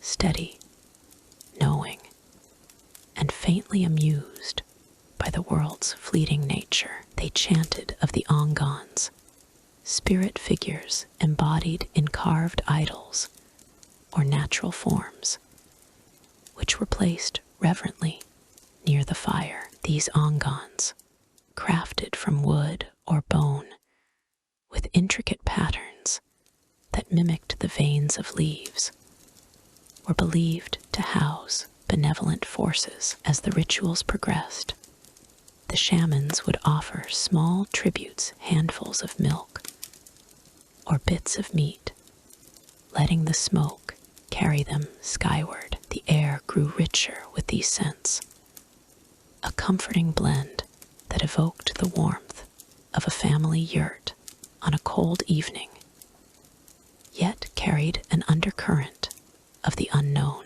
In the quiet interludes between chants, the wind carried faint echoes, perhaps the calls of spirits responding from afar. Historical examples from the accounts of William of Rubruck, a Franciscan friar who journeyed through Mongolia, describe similar gatherings where shamans entered trances, their bodies still as stone while their minds roamed free. These trances were not dramatic convulsions, but gentle descents, like a feather drifting to earth, allowing the shamans to glean insights into healings or prophecies. One such instance involved a shaman divining the path of a lost herd, his chants weaving a narrative of stars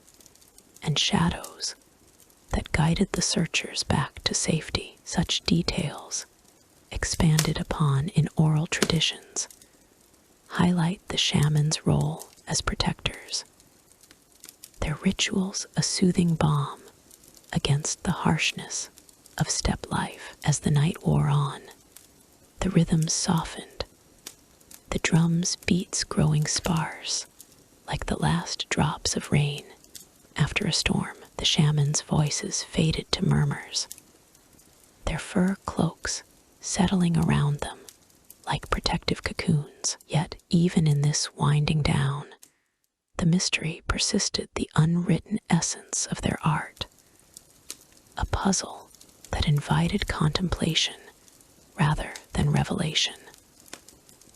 What lay beyond the chants and the smoke? Perhaps answers hidden in the stars' twinkling eyes, or in the wind's playful sighs. This subtle enigma, with its quiet wit, reminded all who witnessed it that some truths were meant to remain fluid, like the steppes under a changing sky. In closing, as the bonfire's embers glowed with a final, languid warmth, the shamans dispersed into the night, their rituals leaving a lingering peace in the air. The stars above seemed to nod in approval, whispering of connections yet to be explored. And so, from these ancient practices, we turn our gaze toward the next whisper of the winds. In the vast expanse of the 13th century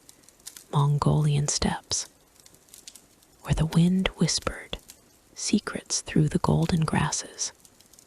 Trade caravans glided like shadows under the endless sky. These processions of camels and carts, laden with treasures from distant lands, traced the ancient veins of the Silk Road, linking the heart of Asia to the world's far corners. Herders, wrapped in the warm folds of their deals, those sturdy, colorful robes of felt and fur, gathered in temporary camps, their voices a gentle murmur against the rhythm of the plains. Here, amid the soft undulations of the land, barter unfolded not as a frantic exchange, but as a serene ritual, where the scent of spices from Samarkand mingled with the earthy aroma of fresh pelts, and the occasional grunt of a resting camel added a low, comforting hum to the air. William of Rubruck, the Flemish traveler who journeyed through these realms in the 1250, spoke of such gatherings with a mix of wonder and quiet observation. In his accounts, he described how Mongol herders, ever attuned to the cycles of nature, transformed simple campsites into hubs of commerce. Picture them now, seated on low stools around flickering fires, their deals draped loosely over broad shoulders, the fabric whispering against the wind. A herder might hold up a bundle of sleek sable furs, their glossy blackness catching the late afternoon light, while across from him, a merchant from the west offered bolts of silk or blocks of salt. The bartering was unhurried, a dance of gestures and soft-spoken words, where the value of goods was weighed not just in coin, but in stories shared under the stars. The air in these camps carried a tapestry of scents that lingered like a dream. Spices, cinnamon, and cumin from the southern caravans drifted on the breeze, blending with the musky odor of camel hides and the faint, resinous tang of the furs being traded. One could almost taste the journey in the air, a subtle spice that evoked visions of oases and mountain passes. The camels themselves, those stoic beasts of burden, contributed their own symphony, a deep, rhythmic grunt as they shifted under their loads, their breath warm and hay, scented in the cool evening. It was a sound that soothed the soul, a reminder of the enduring rhythm of travel, where each step across the steppe marked another link in the great chain of exchange. In Rubruck's writings, he noted the Mongols' shrewdness in trade, how they bartered not out of necessity alone, but as a means to weave alliances across vast distances. A herder in his deal might exchange a stack of fox pelts for Chinese porcelain or Persian rugs, items that would later adorn a yurt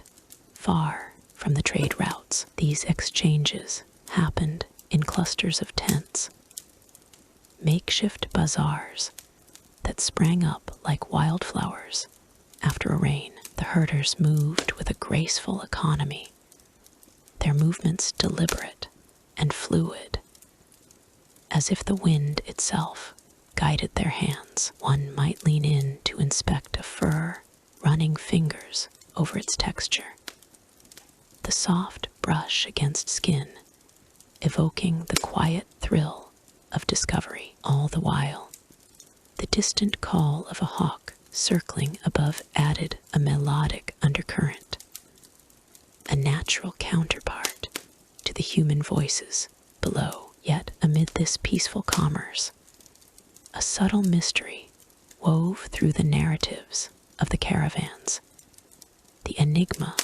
of the lost trade logs. Rubruk himself hinted at such records in his travels, mentioning ledgers kept by Mongol scribes that detailed routes, goods, and agreements, only to vanish like mist at dawn. Imagine a trader, perhaps a weary merchant from the caravan's vanguard, who carried a satchel of these logs, inscribed on birch bark or animal hides. He might have spoken of them in hushed tones around the fire, their contents a map of forgotten deals and secret paths.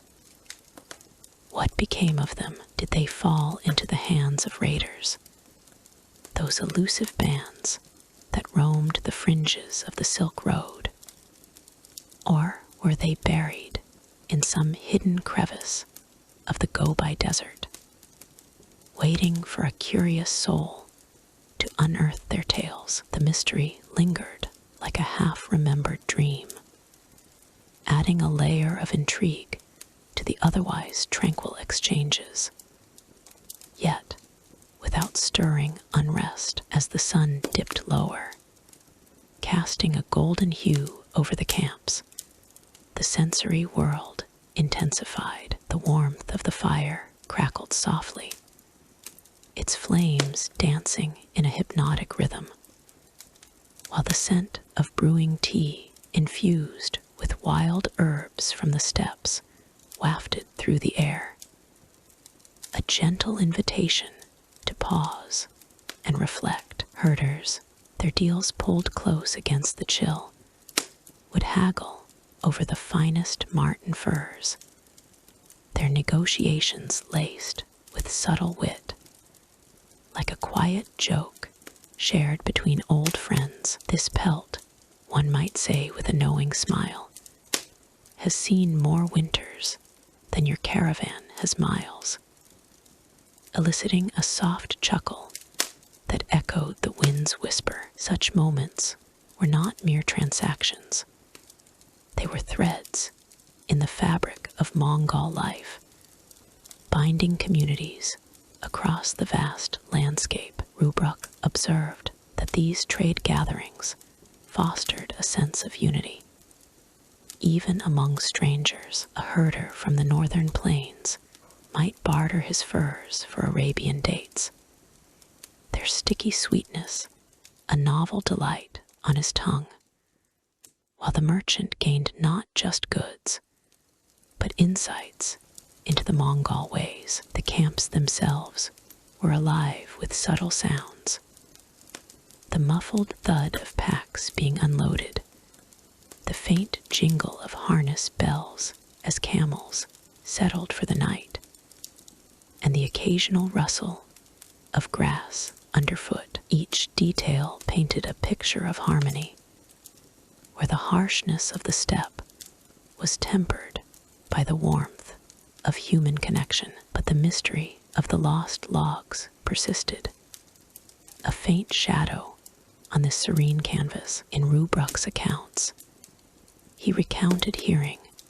of a particular set of records from a caravan leader who had crossed the Altai Mountains. These logs, filled with notations of weights, values, and routes, were said to hold secrets that could unravel the web of Mongol trade networks. Yet they disappeared during a storm-swept night, perhaps swept away by the wind, or claimed by the earth in some unmarked turn of fate. The consequences were felt in the subtle disruptions that followed delayed shipments, whispered rumors among traders, but without the gore of conflict, only the quiet unraveling of plans. It was a detached puzzle, one that invited contemplation rather than alarm,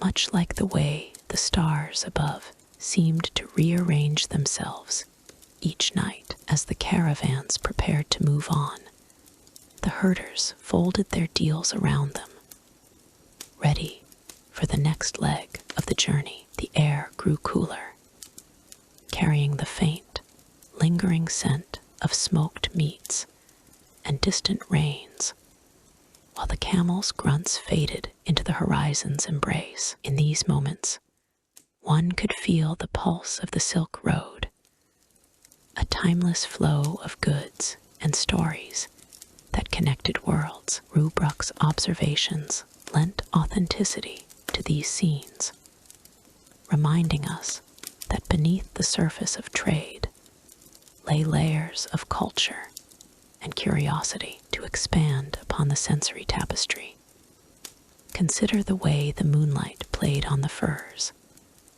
casting a silvery glow that made them seem almost alive, or the subtle crunch of gravel under boots as herders paced during negotiations. The taste of shared kumis, the fermented mare's milk, offered a tangy counterpoint to the spices, its effervescent bubbles a light-hearted surprise. Historical examples, drawn from Rubruck's encounters, included the exchange of Baltic amber for Mongol horses, items that symbolized the vast reach of these routes, where a single barter could echo across continents. In the end, as the camps dismantled and the caravans dissolved into the night, thoughts turned gently toward the morrow, where new paths awaited. The mystery of the lost logs,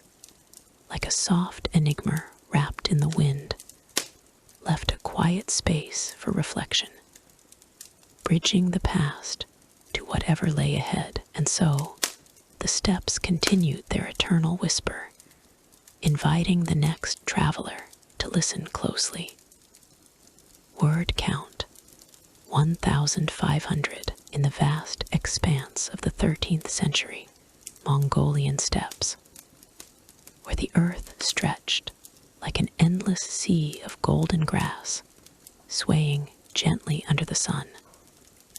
The lives of children unfolded in quiet rhythms, far from the clamor of adult pursuits. Within the circular embrace of small deals felt covered tents that dotted the landscape like humble nests. The young ones of herder families found their world here, amid the soft whisper of wind through the plains.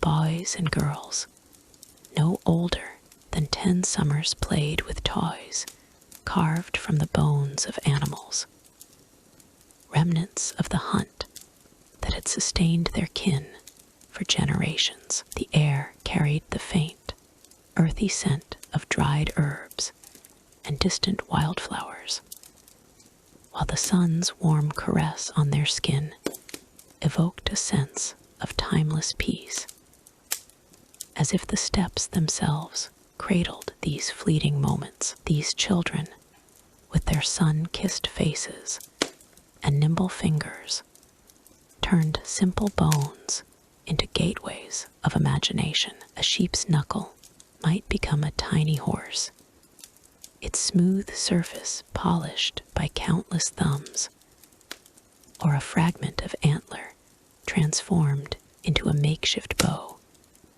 Small enough for a child's grasp, they gathered in the shade of their deal's entrance, where the ground was carpeted with a plush layer of grass, its blades as soft as down feathers under bare feet. The distant lowing of herds, a muffled chorus carried on the breeze, provided a soothing backdrop, like a lullaby sung by the land itself. In these hours, free from the burdens that would one day claim them, the children laughed with a lightness that seemed to echo the open sky, their voices mingling with the rustle of fabric and the occasional chirp of a lark overhead. One might picture a group of siblings perhaps 3 or 4, seated in a circle on a worn blanket of woven wool,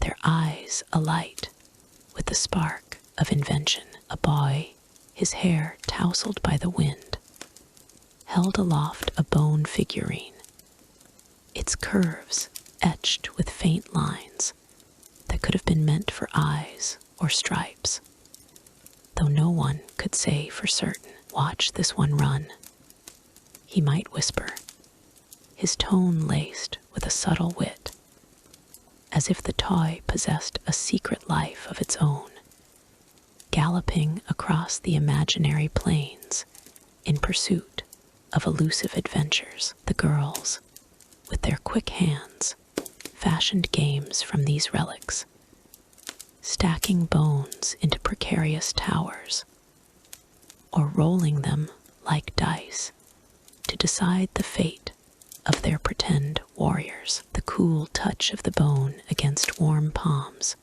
offered a sensory delight, a contrast that grounded their play in the tangible world, while the faint, musty aroma of aged marrow evoked stories passed down in hushed tones around evening fires. Yet woven into these simple joys was a gentle mystery, one that lingers like a half-forgotten dream in the annals of history. Archaeological digs in the Mongolian heartlands have unearthed caches of these bone toys, delicate carvings, preserved in the earth's embrace for centuries, hinting at games that left no written record, no chronicle to capture their essence. Imagine the children devising contests under the vast blue vault of the sky,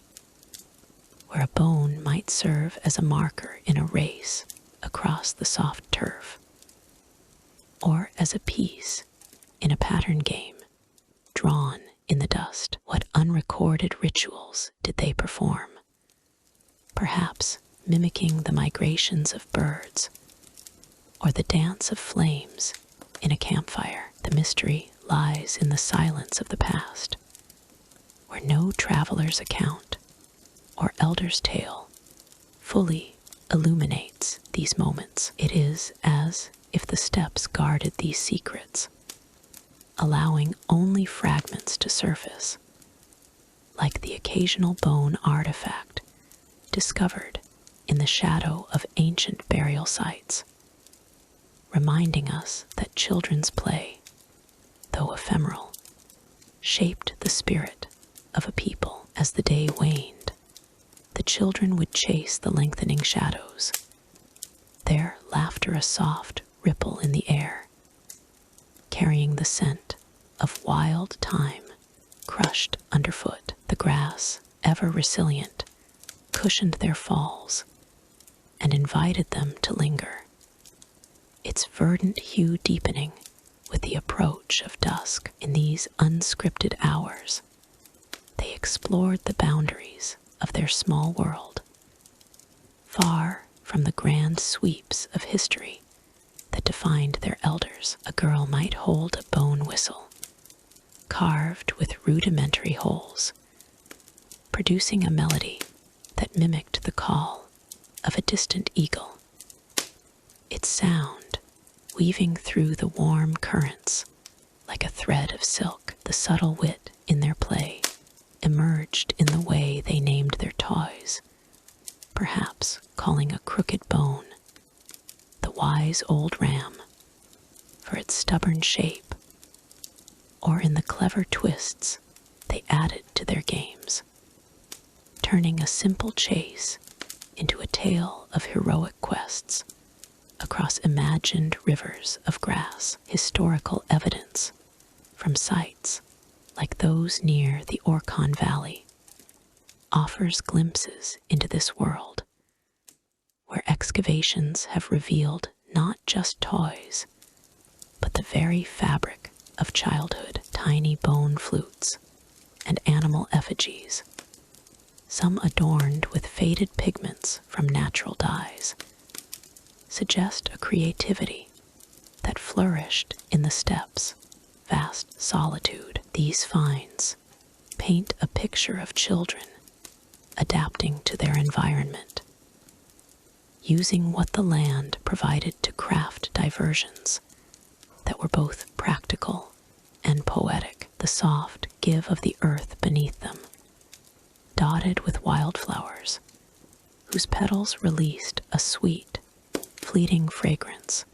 when touched, added layers to their experiences, making each game a sensory tapestry. One could almost feel the warmth of the sun-faded bones, smoothed by generations of handling, as if they held echoes of past laughter in their very grain. In the quiet interludes between play, the children might pause to gaze at the horizon, where the steppes met the sky in an unbroken line, the air tasting of crisp, open freedom. Here, the mystery deepened. For what games did they invent in those solitary moments when no elder watched? Perhaps they reenacted scenes from the natural world, using bones to represent the stars that blanketed the night, or fashioned riddles based on the shapes they saw in clouds drifting lazily above. Archaeologists have pondered these questions, unearthing clues in the form of child-sized handprints on pottery shards or miniature tools. Yet the full story remains elusive, a gentle enigma that invites wonder rather than resolution. It is this unknowable aspect that lends a lullaby-like quality to their lives, a reminder that some joys are meant to fade like the evening light, leaving only the softest impressions. As twilight approached, the children would gather closer to their deal, the air cooling with a refreshing whisper that carried hints of dew on the grass. The distant herds, mere silhouettes now, added a rhythmic undertone to the fading day, their calls a comforting cadence. In these final moments of play, the bone toys were carefully tucked away, perhaps in a hidden nook of the tent, their mysteries preserved for another dawn. The children's world, though small, was rich with unspoken traditions, a microcosm of the steppes' enduring spirit. And so, as the stars began to emerge like scattered pearls across the velvet sky, one might sense a seamless shift, a transition to the broader tapestry of Mongol life, where the echoes of youth give way to the stories yet to unfold. In the vast steppes of the 13th century, where the wind whispered secrets through the grasses, and the sky stretched like an endless blanket of stars, Mongol herders gathered in their felt-lined camps for feasts that bound them like threads in a woven deal. The air grew soft with the day's end, carrying the first hints of wood smoke and roasting meats, as families circled around low fires under the open heavens. These nomads, clad in heavy wool deals dyed in earthy hues of brown and blue, moved with a quiet rhythm, their faces etched by sun and wind, sharing in the simple abundance of their wandering life. No grand halls or fixed tables marked these gatherings. Instead, the earth itself served as their feast ground, warmed by embers and the gentle press of bodies drawing close. As twilight deepened, the herders prepared their meals with hands calloused from the rains and the herd, lamb and mutton, the staples of their diet, sizzled over open flames, the fat dripping and hissing in a melody that softened the night's chill. One could almost feel the warmth radiating from the fire, a comforting embrace against the steppe's vast coolness, while the scent of charred herbs and wild onions mingled with the earthy aroma of fermented mare's milk, known as kumis, bubbling in leather pouches. The nomads sat in loose circles, their deals draped like protective cloaks, the wool's thick fibers brushing against one another in a soothing rustle. An elder might pass a skewer of roasted mutton, its golden crust crackling under a careful touch, the meat tender and juicy within, flavored by nothing more than salt from distant lakes and the smoke of dried dung fuel. Each bite carried the essence of the plains, a subtle reminder of the herds that roamed freely by day. In these feasts, conversation flowed as gently as the milk in their cups, laced with the wit of tales spun from half-forgotten journeys. A young herder, his deal's collar turned up against the evening breeze, might jest about how the mutton's savor outshone the finest city banquets, his words carrying a playful edge that drew soft laughter without disrupting the calm. The food was shared with an unhurried grace, pieces torn by hand and offered in turn, the grease lingering on fingers like a warm memory. Sensory details abounded, the faint crackle of the fire's embers glowing like distant stars, the velvety texture of kumis sliding down the throat, its tart sweetness a counterpoint to the rich, savory mutton, the subtle warmth of the wool deals, insulating not just against cold, but against the solitude of the steppes. Even the air held a poetic hush, scented with the faint bitterness of wild thyme crushed underfoot, reminding all present of the land's quiet bounty. Drawing from the accounts of travelers like Marco Polo, who wandered these paths in wonder, one glimpses the depth of these Mongol traditions. Polo spoke of feasts where herders feasted on meats prepared with surprising ingenuity, using methods passed down through generations. The roasted mutton, for instance, was often cooked on spits turned slowly over the flames, allowing the juices to baste the meat in its own essence, creating a flavor so profound it seemed to echo the vastness of the landscape. He noted how the nomads seasoned their dishes with whatever the steppes provided: dried berries for a touch of acidity, or roots dug from the soil for an earthy depth, yet always with a restraint that honored the food's natural state. In his writings, Polo marveled at the communal spirit, where no one ate alone, and portions were divided equitably, fostering a sense of unity as enduring as the herds themselves. This was no lavish court affair, but a humble ritual that sustained both body and spirit.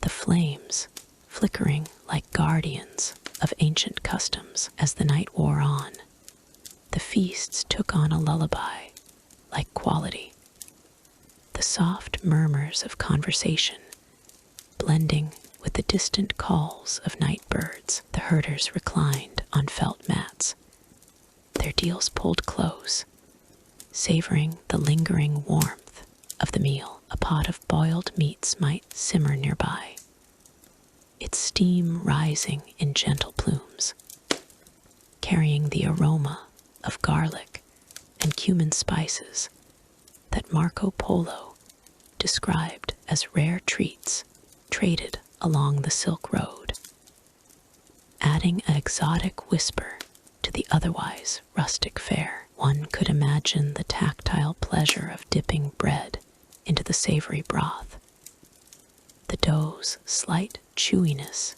yielding to the liquid's comforting heat, or the cool contrast of a fresh yogurt side, its creamy tang cutting through the richness. These details, woven into the fabric of daily life, painted a picture of sustenance that was both practical and profound, a testament to the nomad's resilience in a world of constant movement. Yet, amid this serene tableau, a subtle mystery lingered, like a shadow in the firelight. Marco Polo hinted at recipes and techniques that vanished with the winds of time, lost to the annals of history as empires rose and fell. He spoke of secret methods for preserving meats during long treks, perhaps a way of drying and spicing mutton that made it last through harsh winters, or infusions that enhanced cumis with floral notes from highland herbs. These lost arts, known only through fragments of his accounts, evoked a gentle intrigue, a whisper of what might have been. One ponders, in the quiet of the feast, how such knowledge slipped away, perhaps carried off by the very nomads who guarded it, or erased by the passage of seasons. It was a mystery wrapped in the mundane, a subtle wit in the idea that even the most enduring cultures hold secrets that fade like smoke, leaving only the echo of flavors on the tongue. The herders, unaware or unconcerned with such enigmas, continued their meal with unpretentious joy. A child might reach for a piece of roasted fat, its golden crispness melting instantly, releasing a burst of savory warmth that brought a contented sigh. The air, now heavy with the mingled scents of cooked meats and cooling earth, wrapped around them like a soft blanket, encouraging restful reflections. Marco Polo's observations added depth to these scenes, noting how the Mongols favored hearty, nourishing foods that fueled their endurance, such as stews of wild game simmered for hours, their flavors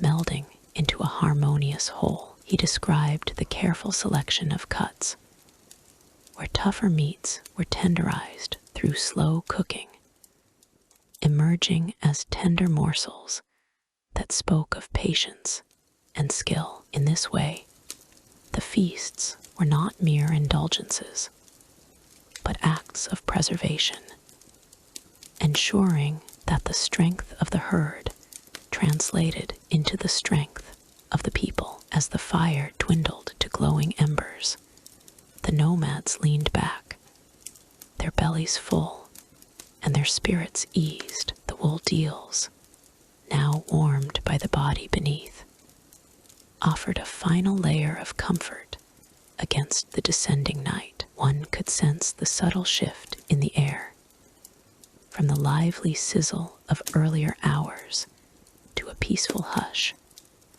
punctuated only by the occasional pop of a dying flame. In these moments, the feasts revealed their true essence, a celebration of the immediate, the sensory, and the shared. Yet the mystery of those lost recipes lingered faintly, a soothing riddle that that invited contemplation without disturbance, much like the stars above, twinkling with untold stories. To conclude this gentle vignette of Mongol life, one turns the gaze forward, where the rhythms of the steppes continue unbroken, leading toward new horizons and whispers of what lies beyond the camps. As the herders settle into the night's embrace, their feasts fade like a dream, paving the way for the tales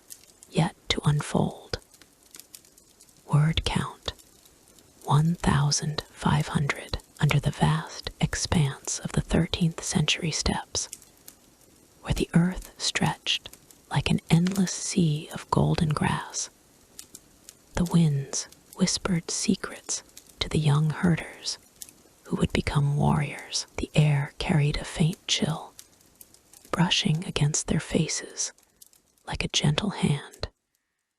As the sun dipped low in the sky, casting long shadows that danced across the plains, here, amid the swaying reeds and the distant hum of the wind, youths clad in supple leather deals moved with quiet purpose, their bodies attuned to the rhythms of a world both harsh and serene. These garments, crafted from the hides of animals they had tended since childhood, hugged their forms like second skins, offering warmth against the whispering breezes, while allowing freedom for the tasks ahead. The deal's soft leather gleamed faintly in the fading light, embroidered with simple patterns that spoke of family and tradition.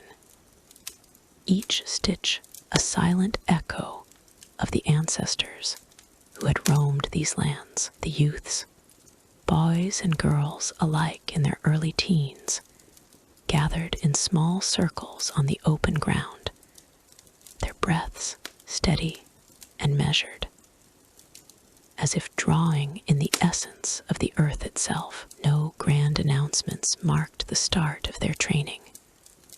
It unfolded like the gradual unfolding of a flower, natural and inevitable. In the soft glow of dawn, they began with the bow, that ancient companion of the steppes. The bows were not ornate weapons of conquest, but humble curves of wood and sinew, shaped from the yew trees that dotted the distant hills. Each youth selected one with care, feeling the grain beneath their calloused fingers, the wood warm and alive, as if it pulsed with the same blood that coursed through their veins. They stood with feet planted firmly on the cool, dew-kissed grass, the earth yielding slightly under their weight, grounding them in the moment. The first draw of the string came as a soft invitation, a twang that cut through the air like a sigh, not sharp or abrupt, but a melody that blended with the wind's gentle song. As they practiced, the scene unfolded with a tranquility that belied the intensity of their efforts. One boy, his deal fluttering lightly at the sleeves, nocked an arrow with practiced ease, his eyes narrowing not in fierce concentration, but in a calm appraisal of the target.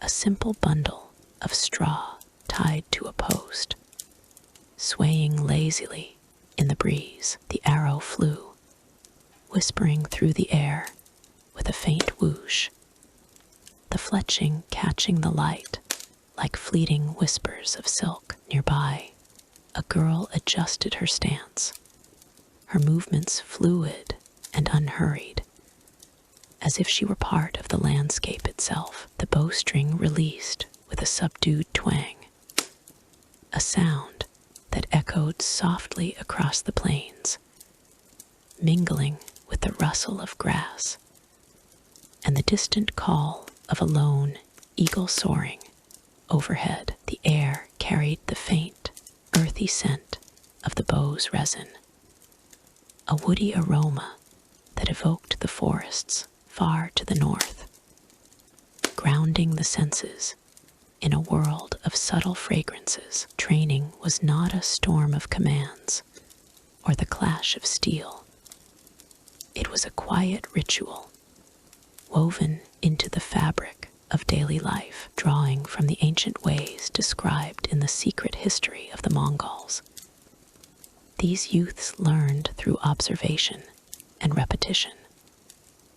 Their instructors, seasoned herders, whose faces were etched with the lines of wind and sun, offering guidance with a nod or a murmured word. The history spoke of how such skills were honed, not in isolated barracks, but in the open air, where the elements themselves became teachers. Endurance came from long rides across the steppes, the saddle leather creaking softly under them, the horse's rhythmic gait lulling them into a state of focused awareness. Yet even here, the mystery lingered, an unspoken veil over the true depths of their methods, for much of this training remained unwritten, passed down through generations in whispers and gestures that eluded the scribe's quills. The secret history hinted at these shadows, describing how the Mongols guarded their ways like hidden treasures, shared only among kin in the quiet hours around the evening fire. What precise adjustments were made to the bow's curve, or how one learned to predict the wind's fickle shifts. Such knowledge slipped through the fingers like sand. One might watch a youth pause mid-draw, his eyes scanning the horizon, as if consulting an invisible guide. Was it instinct, honed by years of herding flocks under vast skies, or a secret technique whispered in the dark of the jur? The air held a subtle chill in those moments, carrying the faint tang of smoke from distant campfires, reminding all that some truths were meant to remain elusive. A gentle enigma wrapped in the wind's embrace. As the day progressed, the youths moved beyond mere archery. Though the bow remained central, they practiced mounted shots, their ponies sturdy beasts with coats shimmering like rippled water trotting steadily across the plain. The saddle's leather seat, worn smooth by countless journeys, cradled them like an old friend, while the reins felt alive in their hands, a tactile connection to the animal's steady heartbeat. From atop their mounts, they released arrows with a soft thrum, the projectiles arcing gracefully through the air, their flight paths influenced by the subtlest breezes. The wind, ever present, brushed against their cheeks with a cooling touch, carrying the scent of wildflowers and distant rain,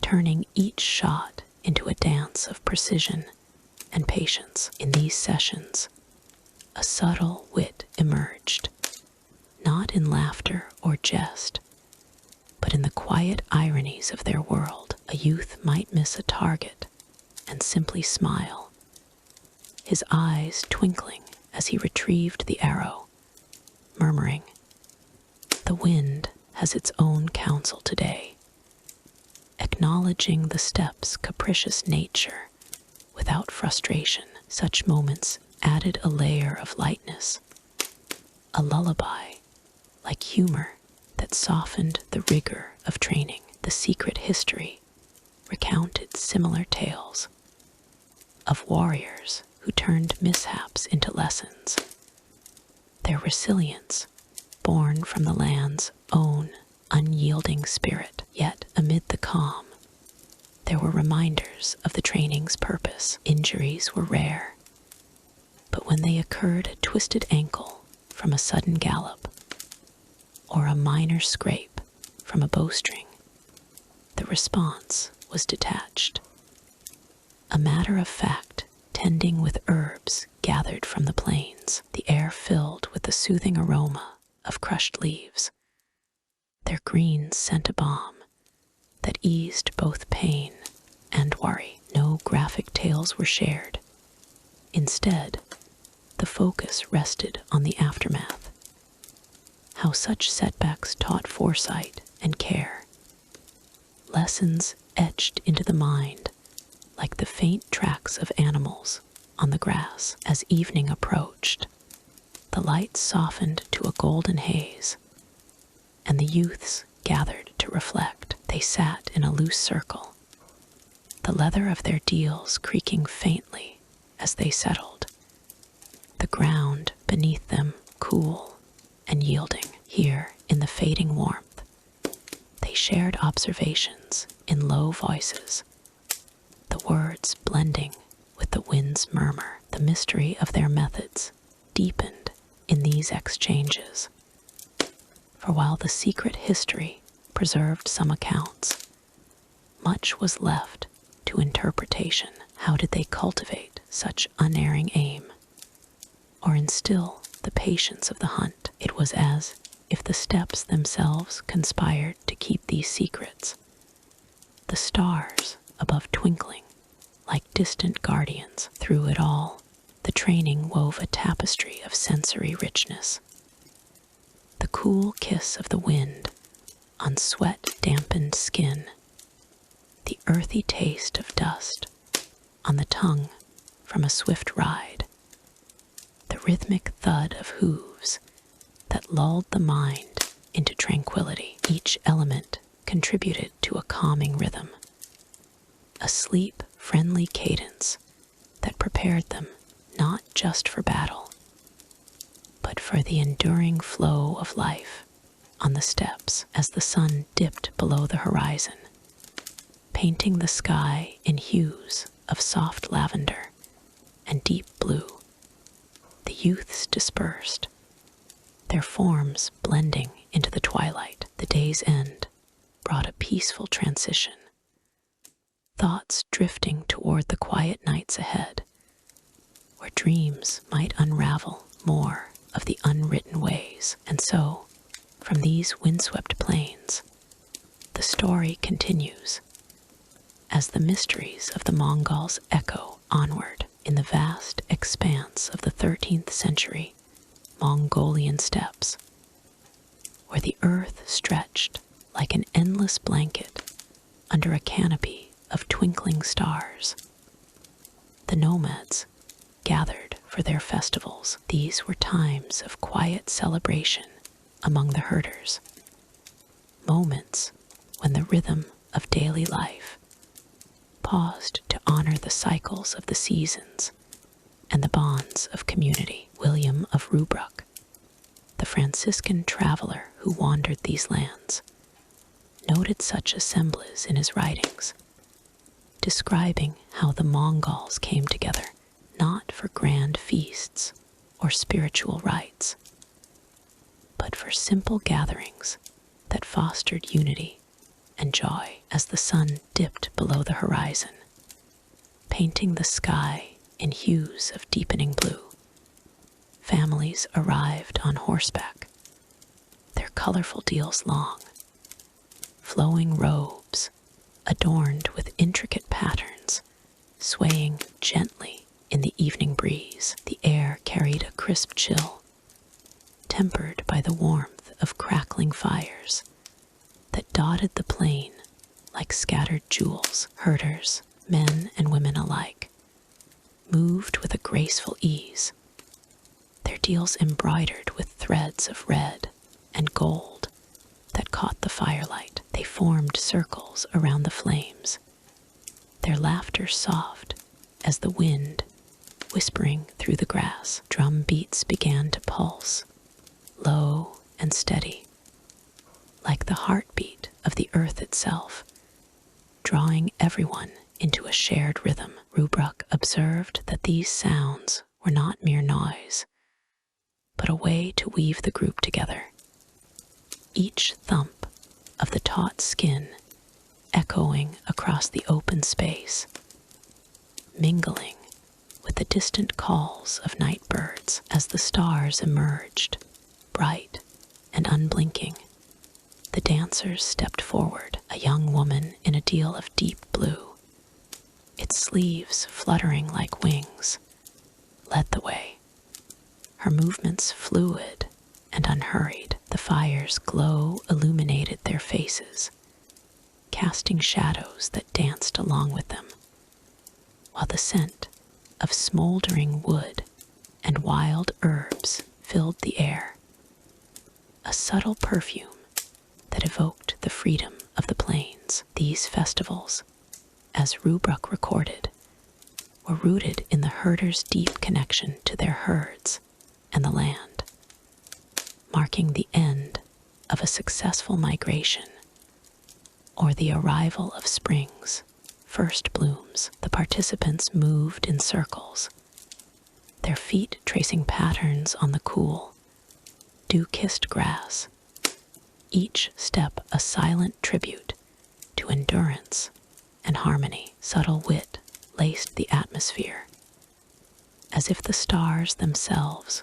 were amused spectators, twinkling in silent approval of the nomads' restrained revelry. One elder, his deal faded from years of wear, but still dignified, might share a light-hearted tale of a stubborn horse outwitting its rider, his voice a gentle murmur that rippled through the group like a calm stream. The drums quickened just a touch, their beats now interspersed with the soft clink of ornaments on the dancers' clothing, creating a symphony that was both earthy and ethereal. Rubruk, in his accounts, marveled at how these gatherings avoided excess, focusing instead on the shared warmth of community, where even the youngest children,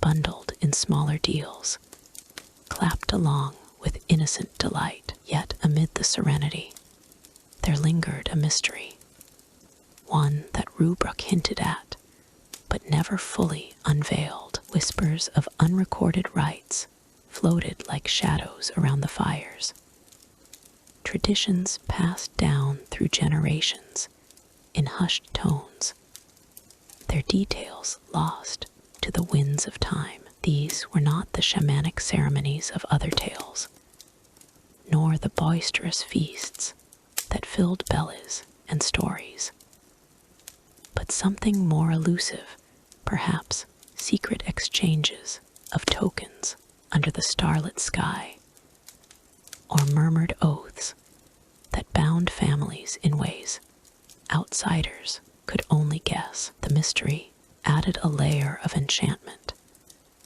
as if the night itself conspired to keep certain knowledge hidden, inviting curiosity without demanding revelation. The dancers continued, their forms blending into the flickering light, the air growing cooler as the hours passed. The scent of the steppe, earthy and clean, with hints of wildflowers and distant rain wrapped around the gathering like a comforting shawl. Rubruk described how the Mongols' movements were precise, yet effortless, a reflection of their nomadic life, where survival depended on balance and adaptation. One might imagine a pair of herders locking eyes across the fire, their deals swirling as they mimed the chase of a swift antelope, their steps light and precise, evoking the thrill of the hunt without a hint of violence. The drums softened, their rhythm ebbing like a tide, allowing space for songs that rose and fell.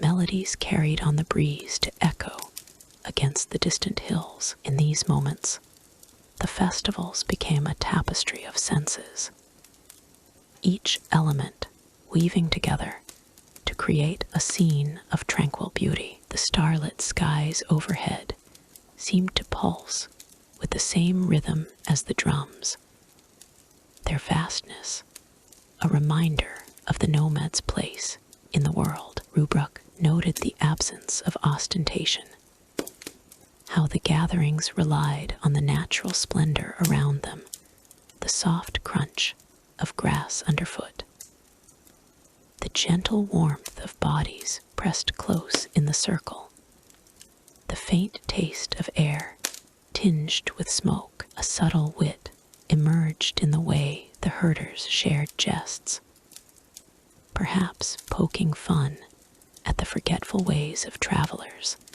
like Rubruk himself, who struggled to grasp the nuances of their customs. As the night deepened, the mystery of those unrecorded rites grew more palpable.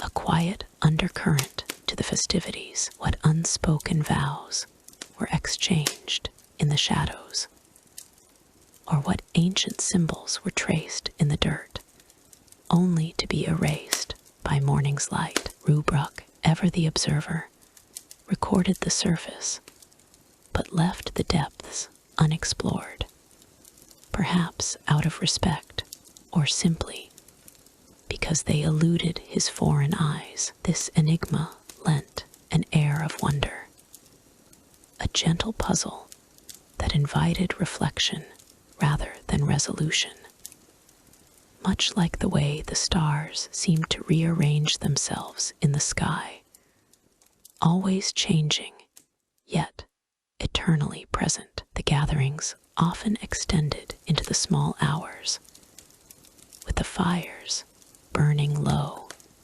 and the drum beats fading to a soothing whisper. Herders would sit in quiet conversation, their deals drawn close against the chill, sharing stories of past migrations and the wisdom of the elders. Rubruk's accounts highlighted how these events strengthened the social fabric, fostering alliances without the need for formal decrees. The sensory details were rich and layered.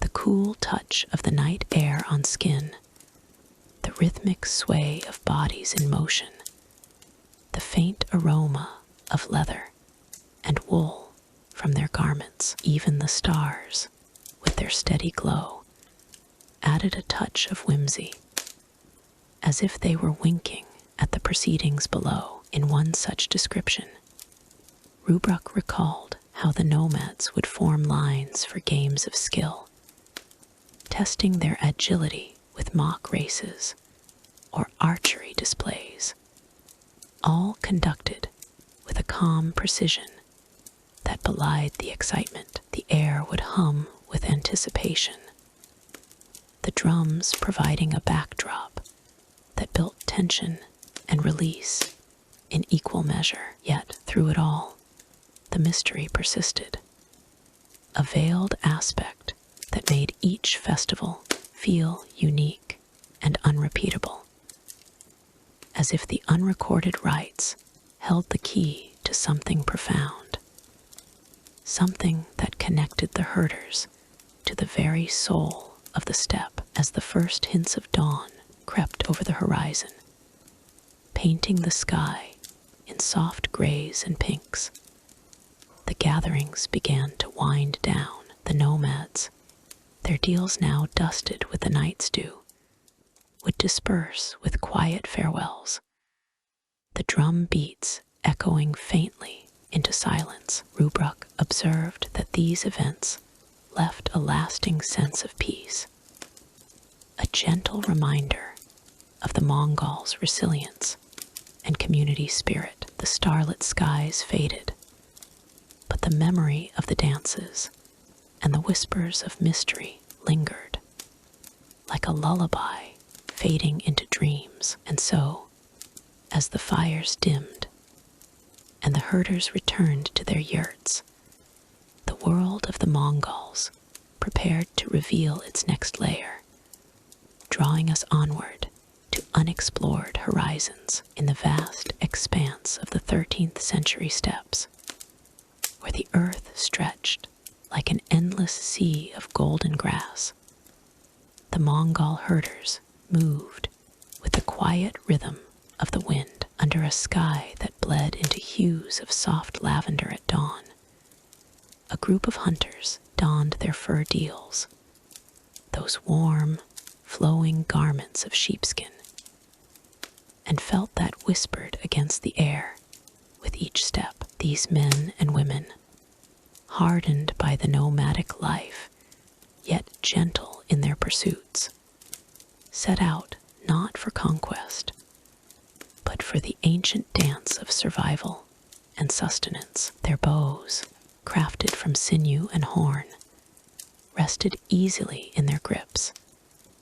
Arrows fletched with eagle feathers that caught the first light like fleeting dreams. Here, in this world of rolling hills and whispering winds, hunting was a ritual as old as the grasslands themselves, a harmonious blend of patience and precision that unfolded like a lullaby under the vast Mongolian sky. The hunters rose before the sun fully awakened, their breaths mingling with the cool morning mist that clung to the dew-kissed blades of grass. Each one moved with a deliberate grace, their deals swaying like gentle waves, the fur brushing against their skin in a soft, comforting rhythm. They followed the faint trails left by the deer hoof prints pressed into the soft earth,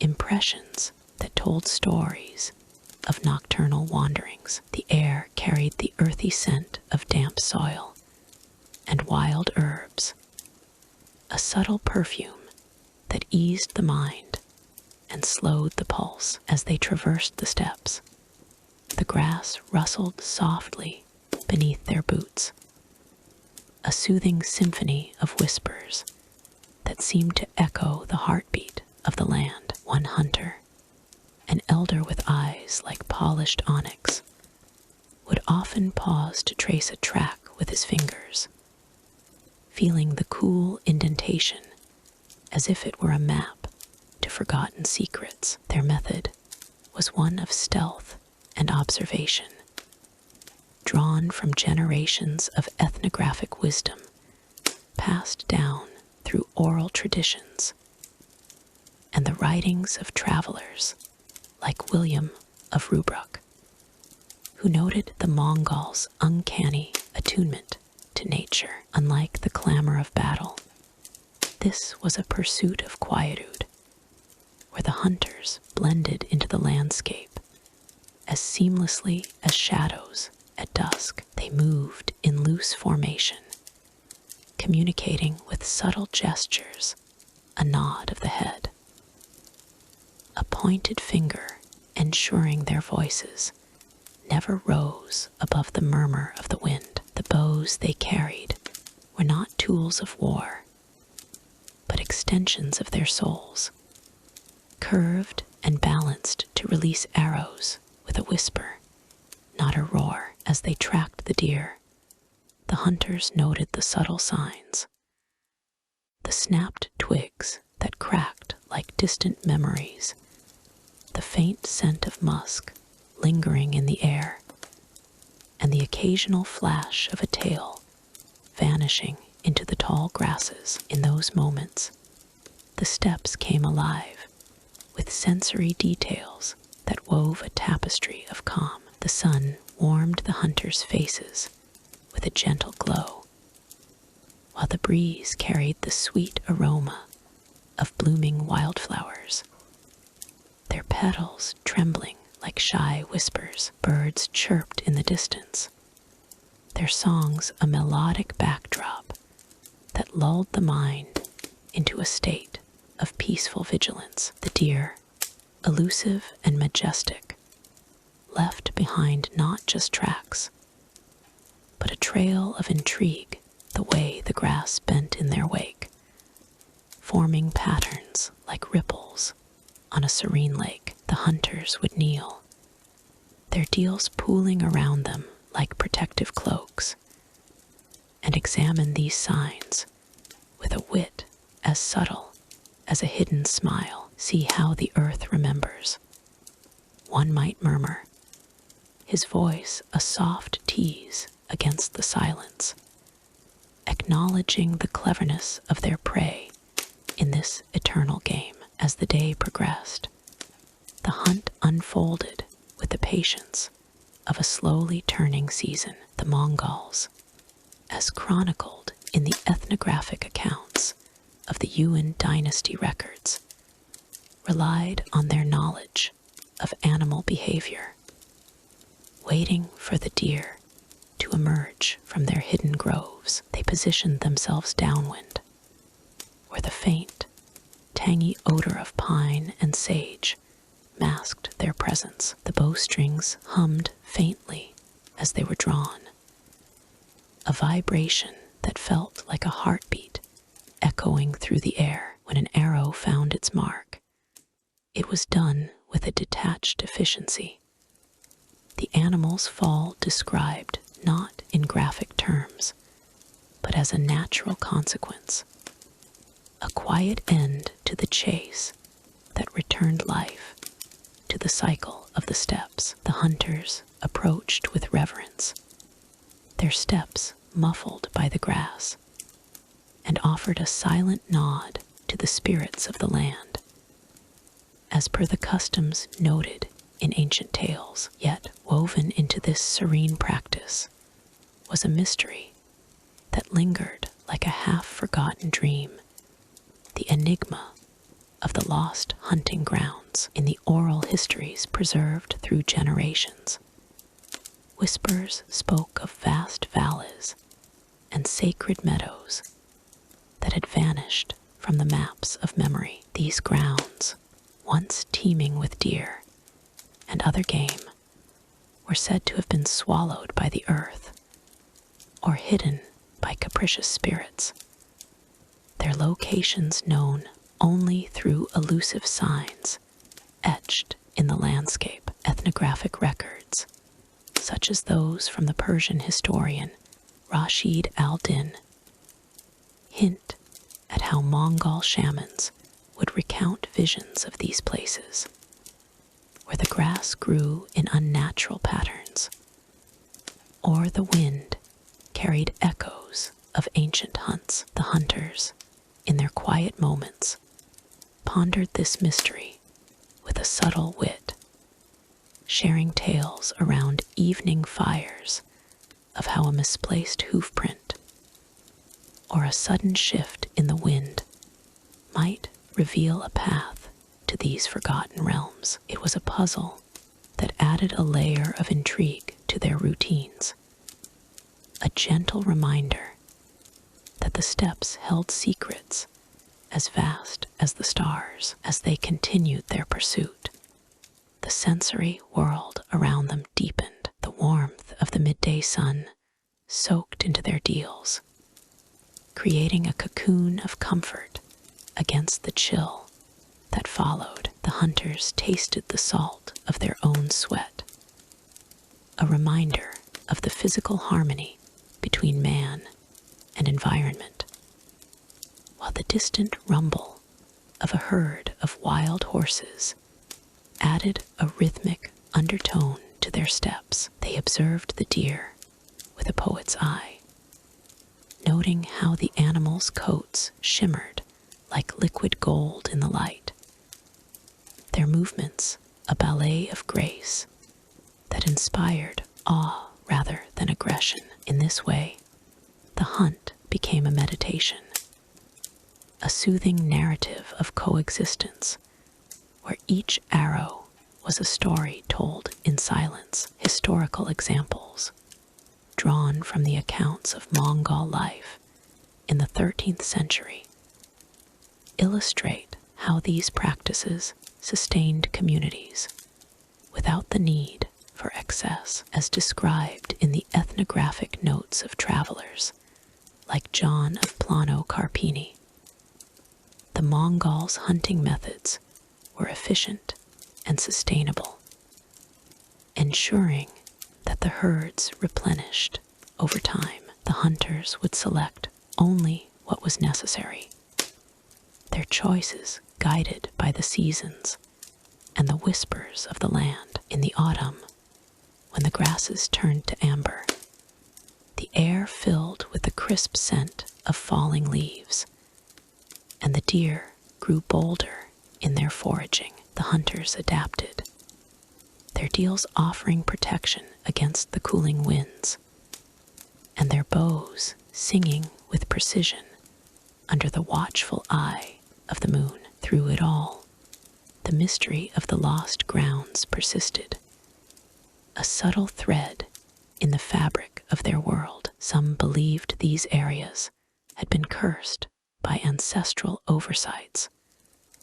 where hunters of old had taken more than their share, leading to their disappearance. Others, with a wry smile, suggested that the grounds shifted like the sands of the go-by, revealing themselves only to those pure of intent. This enigma, unique to the hunting lore, added a layer of wonder, encouraging the hunters to tread lightly and observe deeply. As the sun began its descent, painting the sky in strokes of pink and orange, the group gathered their bounty. The rustle of grass underfoot, a final, soothing lullaby in the quiet aftermath. As the stars emerged like scattered pearls, the hunters reflected on their day. Their voices low and rhythmic, they spoke of the steppes' enduring wisdom, how each hunt wove them closer to the land's mysteries. And as the night deepened, with the soft hoot of an owl in the distance, they turned their thoughts forward to the next rhythm of life, where other stories awaited in the vast, whispering world, in the vast expanse of the Mongolian steppe, where the wind whispered secrets through the grasses, and the stars draped the sky like an ancient tapestry. The herders' camps nestled into the folds of the earth. It was the 13th century, a time when the rhythm of daily life unfolded under the watchful gaze of eternal blue heavens. Amid the clusters of felt dwellings, away from the clamor of herds and the distant calls of wayfarers, a few artisans sat in quiet repose, their wool deals draped softly over their shoulders like the comforting embrace of a long winter. These garments, woven from the fleece of their own flocks, held the warmth of countless sunlit days, their earthy hues blending seamlessly with the twilight shadows. Here, in the gentle flicker of firelight, they turned their hands to the delicate art of carving bone ornaments, a craft as enduring as the land itself. The artisans worked with a serenity that seemed to mirror the slow pulse of the steppe. Seated on low stools fashioned from sturdy yak hides, they held pieces of bone, perhaps from a horse or a wild sheep, gleaned from the hunts of seasons past. The bones were smoothed and whitened by time and weather, their surfaces cool and unyielding under calloused fingers. With tools of simple elegance, crafted from sharpened antler or flint edges, honed to a fine point, they began their work. The scraping of the tools against the bone produced a soft, rhythmic sound, like the distant murmur of a stream over pebbles, a lull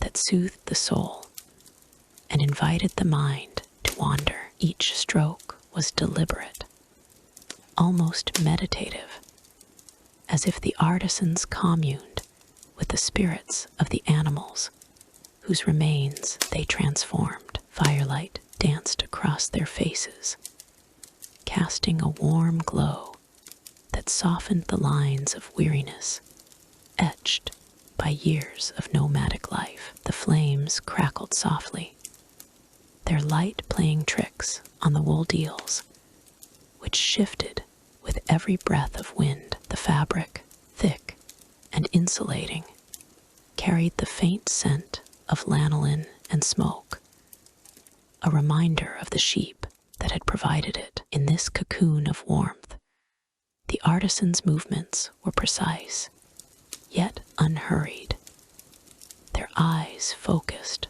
on the emerging patterns. They carved intricate designs, swirling motifs of mountains and rivers, or symbols of the eternal cycle of life and death into the bone. These ornaments would become brooches, beads, or toggles, adorning the deals and saddles of their kin, each piece a testament to the ingenuity born of necessity and tradition. One might imagine an elder artisan, his deal's sleeves rolled back to reveal forearms scarred from years of handling reins and tools. Selecting a particularly fine piece of bone, he turned it in his hands, feeling its weight and grain before applying the first gentle scrape. The tool, perhaps a sliver of volcanic rock traded from distant lands, glided across the surface with a whisper, removing layers in feathery curls. The air filled with the subtle aroma of earth and marrow, a earthy perfume that mingled with the smoky tang of the fire. Nearby, a younger apprentice watched, his own deal wrapped tightly against the cooling evening, learning through observation the secrets of balance and patience. The fire's heat radiated outward, warming their cheeks and casting elongated shadows that danced like spirits on the grass. This craftsmanship was not born of idle fancy, but of a deep, unspoken bond with the natural world. Archaeological finds from sites like those near the Orkhon Valley reveal tools and ornaments that speak of a sophistication often overlooked in tales of Mongol warriors. Unearthed bone carvings, preserved in the dry earth for centuries, show designs that echo the steppes, undulating horizons, or the intricate knots of a herder's rope. Historians and archaeologists puzzle over the precision of these works, achieved without the metals or lathes of more settled civilizations. The artisans relied on what the land provided: bones from the hunt, stones from the rivers, and fibers from their flocks. A subtle wit lay in their resourcefulness, for in transforming a mere bone into a thing of beauty, they turned the mundane into the magical, much like the wind that shapes the dunes without fanfare. As the evening deepened, the sensory tapestry of the camp wove itself more richly. The fire's embers glowed like hidden jewels, their soft pop and hiss a counterpoint to the steady scrape of tools. One could almost feel the cool night air brushing against the skin, carrying hints of wildflowers and distant rain. The wool deals, with their soft nap and gentle weight,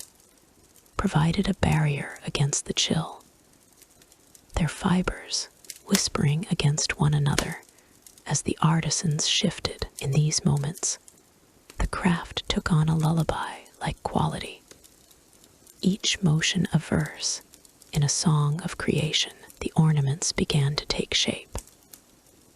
A brooch with delicate etchings of a galloping horse, its lines flowing as if alive, or a bead carved with patterns that mimicked the veins of a leaf, evoking the verdant summers of the steppe. Yet amid this tranquility, a mystery lingered, one that archaeological evidence only hints at without fully unveiling. The techniques used by these artisans, passed down through generations in whispers around the fire, have largely vanished from the annals of history. Excavations at sites such as Karakoram have uncovered tools and finished pieces that defy easy explanation. How, for instance, did they achieve such fine detail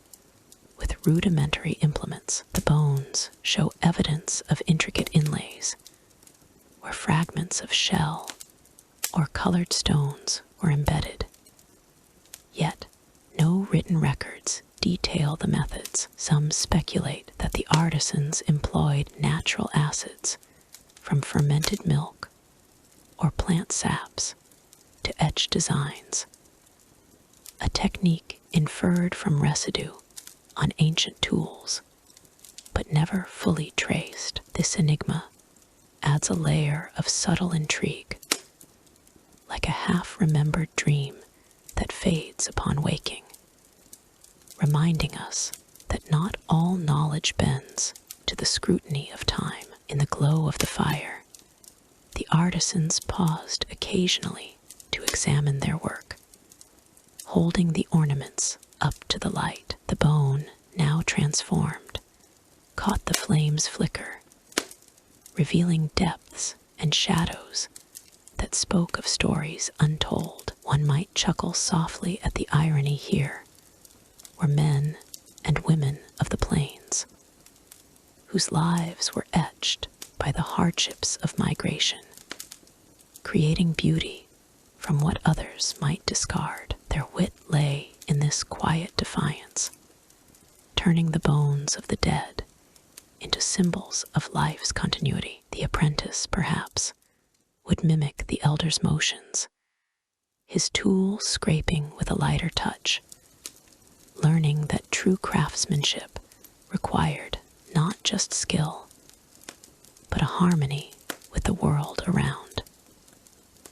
Sensory details enriched every aspect of their labor. The feel of the bone under the tool was like drawing a finger through cool sand, each stroke revealing new textures. The fire's warmth enveloped them, a gentle embrace that chased away the steppe's crisp air, while the scent of roasting mutton from a nearby spit added a savory undertone to the evening. Even the stars above seemed to participate, their twinkling a silent applause to the artisan's endeavors. Archaeological examples, such as the bone artifacts from the Altai Mountains, corroborate this scene, showing ornaments with wear patterns that suggest they were not merely decorative, but talismans of protection and identity. As the night wore on, the artisan's pace slowed, their movements syncing with the slowing heartbeat of the camp. The scraping tools fell silent for moments, replaced by the soft rustle of wool and the occasional crackle of flames. In these pauses, one could ponder the untraced techniques, perhaps a method of heating the bone to make it more pliable, inferred from slight discolorations on relics, or the use of animal fats to polish surfaces to a mirror-like sheen. These mysteries, preserved in the earth for us to uncover, lend a poetic veil to the craft, a reminder that some arts are meant to remain elusive, like the wind's path across the grass. Eventually, as the fire dimmed to embers and the stars wheeled overhead, the artisans set aside their tools, their ornaments gleaming in the fading light. The wool deals settled around them like protective shrouds, and a sense of peace descended, as if the very essence of the steppe had been captured in their work. With a final, knowing glance at the apprentice, the elder might murmur a word of encouragement, his voice a soft lull that blended with the night. And as the camp slipped into repose, the mysteries of their craft lingered, waiting for the dawn and the stories yet to unfold. In the vast expanse of the 13th century Mongolian steppe, where the wind whispered secrets across endless grasslands, a circle of yurts huddled like ancient sentinels under a canopy of stars. The air carried the faint scent of roasting mutton and dried herbs, mingling with the earthy aroma of the soil, warmed by day and cooled by night. As twilight deepened, the herders gathered, their days of tending flocks and traversing rugged terrain giving way to the quiet ritual of storytelling. Seated on worn felts beside a crackling fire that popped and flickered with gentle rhythm, the elders donned their deals, those flowing robes of wool and silk, embroidered with subtle patterns that spoke of lineage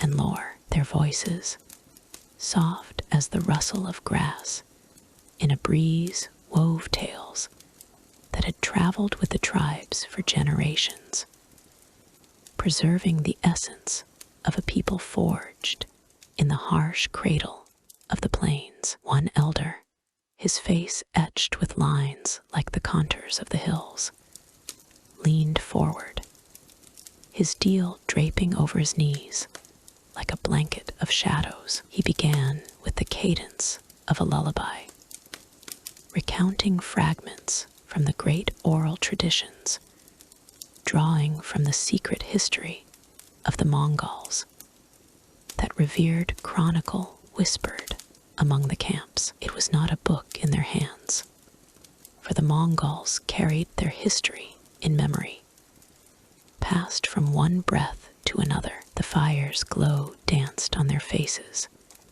casting a warm hue that softened the edges of weariness, while the distant howl of a wolf added a subtle, almost playful counterpoint to his words. In the days of our ancestors, he murmured, when the sky was both roof and witness, a young warrior named Temujin rose from the shadows of betrayal.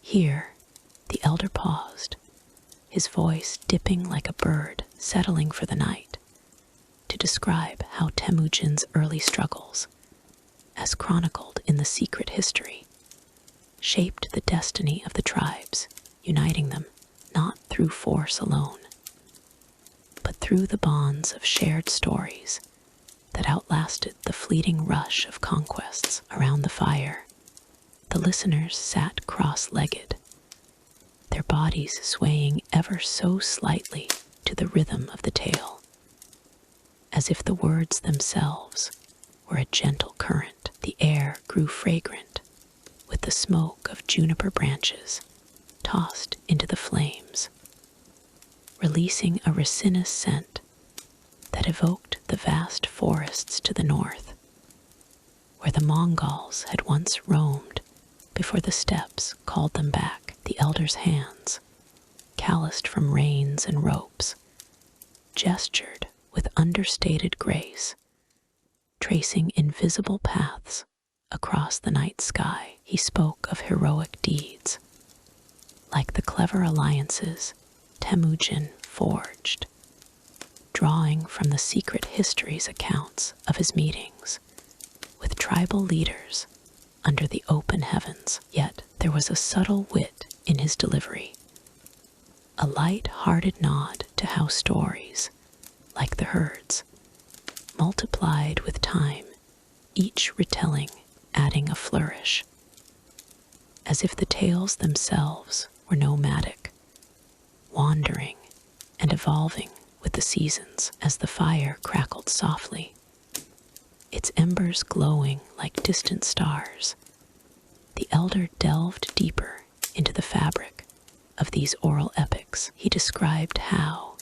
in the camps, storytelling was a communal hearth, warming the spirit as the flames warmed the body. The soft thud of a horse's hoof in the distance punctuated his words, reminding all of the ever-present world beyond the circle. Women in their deals, with beads glinting in the firelight, nodded along, their own memories intertwining with the narrative. One tale unfolded of a great hunt, where warriors tracked wild game across the plains, their strategies mirroring those in the secret history that detailed Temujin's tactical brilliance. The elder's voice, smooth and unhurried, painted pictures with sound, the whisper of arrows cutting through the air, the faint taste of blood on the wind, though he lingered not on the grimness, but on the cleverness that turned the hunt into legend. Yet, woven into these recitations was a quiet mystery, one that lingered like the last echoes of a fading song. The lost oral epics, those fragments of history that slipped away like dew under the morning sun, haunted the edges of every tale. The elder spoke of how, in the tumult of the Mongol expansions, not all stories found a safe passage through time. As detailed in the secret history, many epics were carried by word of mouth alone, vulnerable to the whims of memory and misfortune. Some vanished with the elders who guarded them, perhaps lost in the chaos of migrations or the silence of unmarked paths across the steppe. It was a gentle enigma, this mystery of what remained untold, the epics that might have chronicled the inner lives of forgotten herders, their dreams and disputes, now faded into the vastness. The fire's warmth seemed to underscore this loss, its flames flickering as if to illustrate how light and shadow played in the preservation of knowledge. The listeners, wrapped in the soft folds of their garments, felt the cool night air brush against their skin, carrying with it the scent of wildflowers crushed underfoot during the day's labors. The elder, with a wry smile barely visible in the dim light, added a touch of wit. Just as a horse might stray from the herd, so do our stories wander, returning changed or not at all.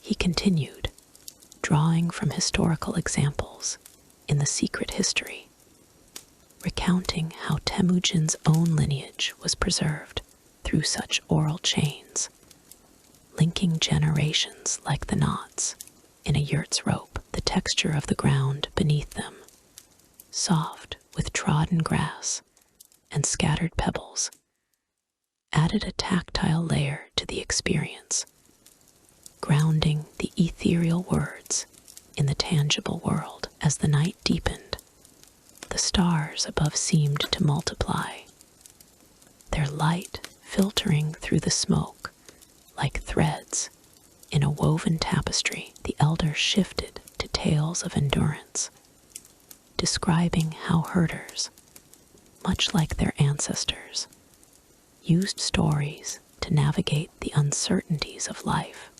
On the steppe, he evoked the sensory world with care.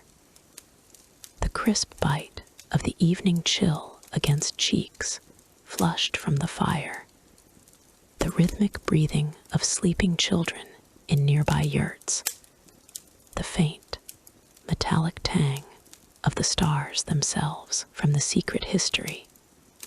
He drew upon accounts of tribal gatherings where words were as vital as weapons, fostering unity without the clamor of festivals or rituals. Here, the mystery of the lost epics surfaced again.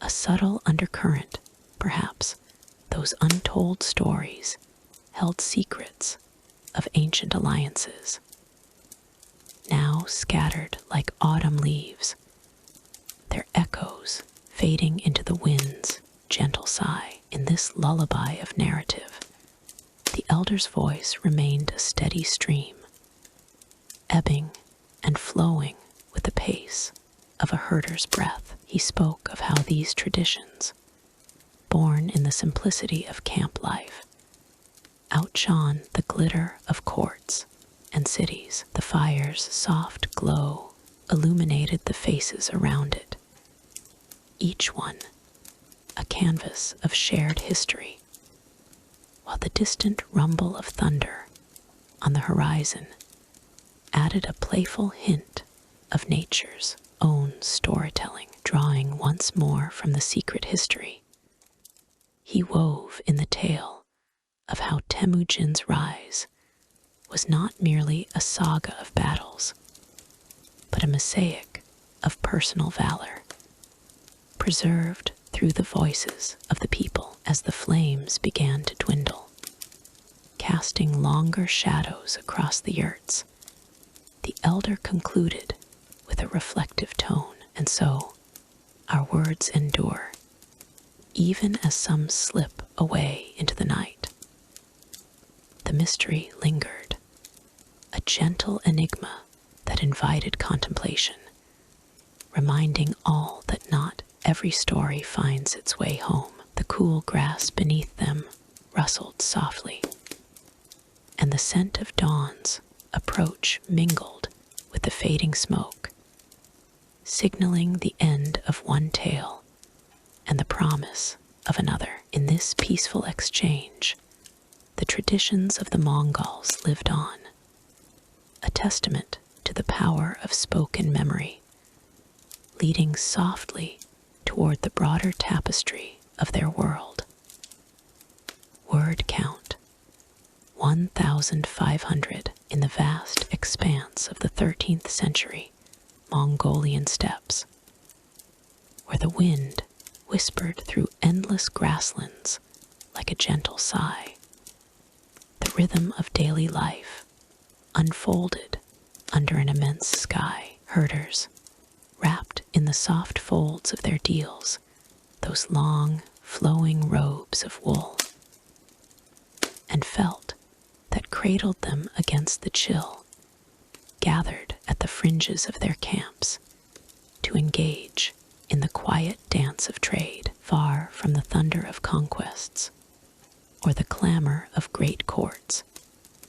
These exchanges with neighboring empires, particularly the Chinese, wove a subtle tapestry of commerce, as natural as the sun's arc across the horizon. The herders moved with a deliberate grace, their boots brushing against the dew-kissed earth, carrying bundles of goods that spoke of the land's abundance. They bartered furs from their hardy yaks and horses, the hides still warm with the memory of the animal's vitality, for items from the east that hinted at distant wonders. Chinese merchants, clad in tunics of embroidered silk that rustled faintly with each step, like leaves in a light breeze, arrived on the edges of the steppes, their packs brimmed with porcelain bowls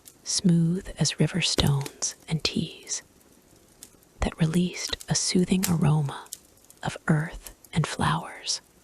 When unwrapped in these meetings, words flowed softly, negotiations unfolding like a slow melody, each agreement a thread in the invisible web connecting empires. One could imagine a herder, his deal's sleeves swaying gently as he extended a hand, offering a pouch of dried meats cured with the steppe's wild herbs. The scent of sage and cured fat lingered in the air, mingling with the faint, metallic clink of coins, small, worn pieces of silver that exchanged hands with the precision of a heartbeat. The Chinese merchant might counter with a bolt of silk, its surface shimmering under the midday sun, cool and slippery to the touch,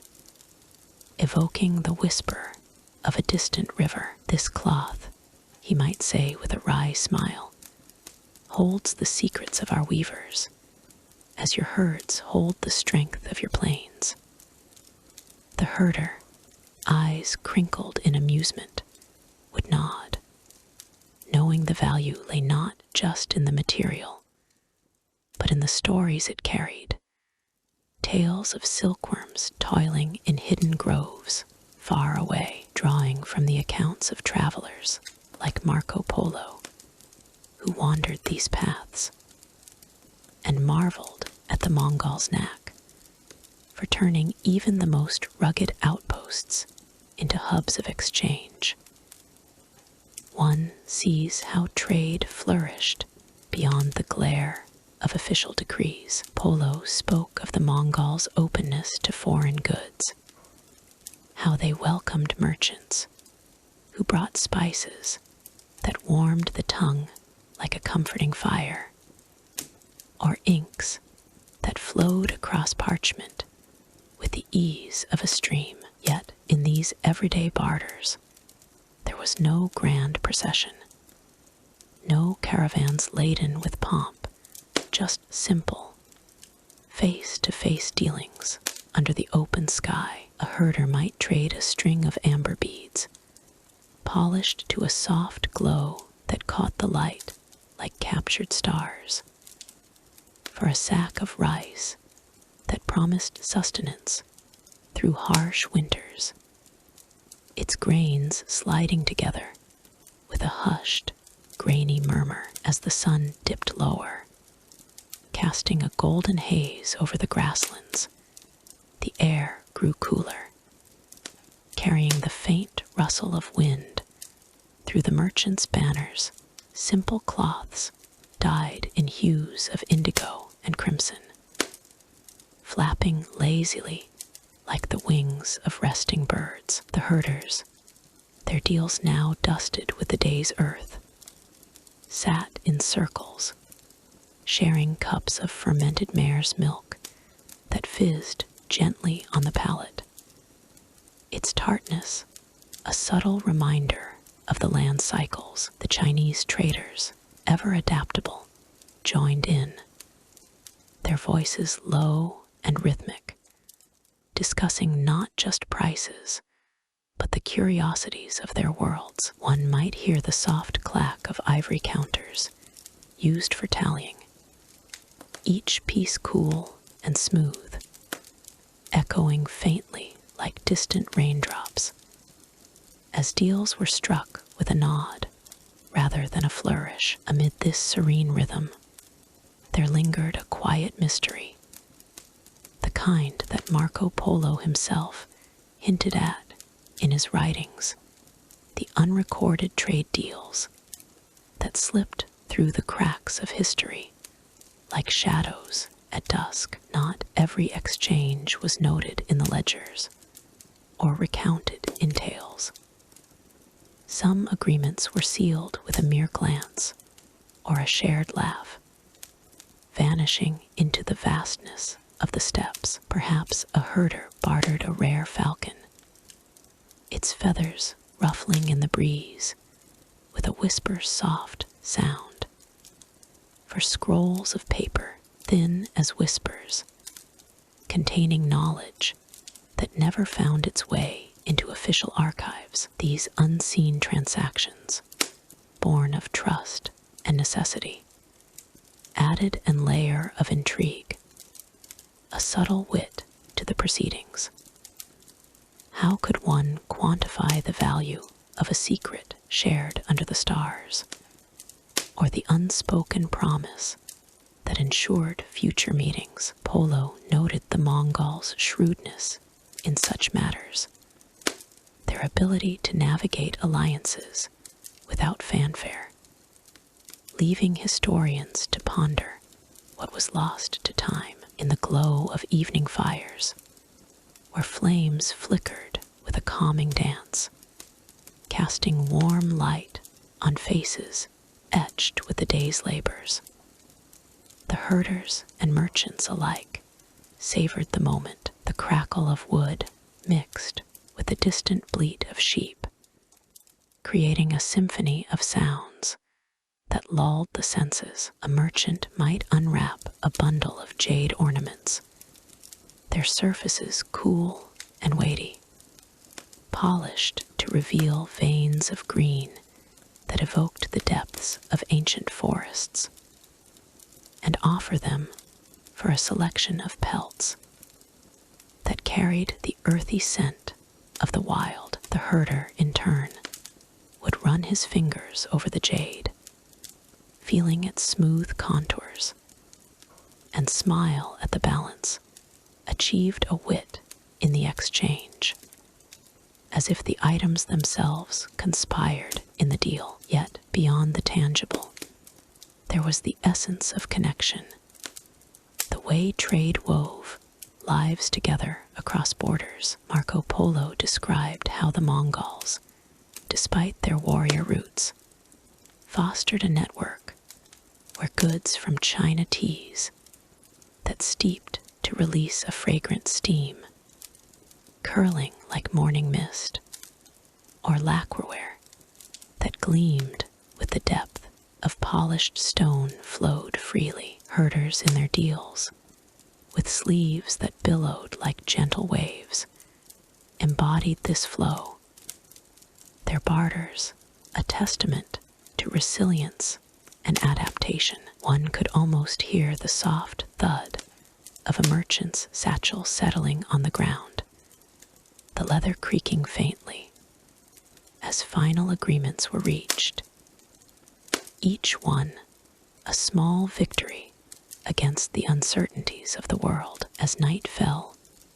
the stars emerged like scattered pearls across the velvet sky, and the gatherings dispersed with the promise of return. The herders retreated to their jars, the felt coverings whispering in the wind, while the merchants prepared for their journeys back. In these quiet exchanges, free from the spectacle of grand routs or royal abodes, lay the true heartbeat of Mongol trade, a calming cadence that Marco Polo captured in his observations, where every rustle of silk or clink of coin told a story of mutual dependence. And so, as the moon rose high, bathing the steppes in a silvery light, one might reflect on how these interactions, simple yet profound, paved the way for greater harmonies, whispering of connections yet to come. As the sun dipped low over the endless steppes of 14th century Mongolia, a gentle hush fell upon the land, wrapping the world in a blanket of fading light. The grasses swayed with a whisper, their golden hues softening into shadows, and the air carried the faint, earthy scent of soil and distant smoke. In the aging camps scattered like forgotten dreams across the plains, herders moved with the slow rhythm of twilight, their worn deals once vibrant cloaks of felt and fur hanging loosely over stooped shoulders. These were not the tales of thunderous conquests or bustling herds. No, this was the quiet unraveling of a culture, a subtle erosion that left behind echoes of what once was. The camps themselves seemed to sigh with the weight of years, their circular jurs tilting slightly as if weary from the winds that had battered them through seasons uncounted. Inside, the air was thick with the warm, smoky aroma of yak dung fires, their flames flickering low and languid, casting a golden glow that danced across faded tapestries and cracked wooden frames. An elderly herder, his face etched with lines like the cracks in ancient leather, sat by one such fire, his deal draped around him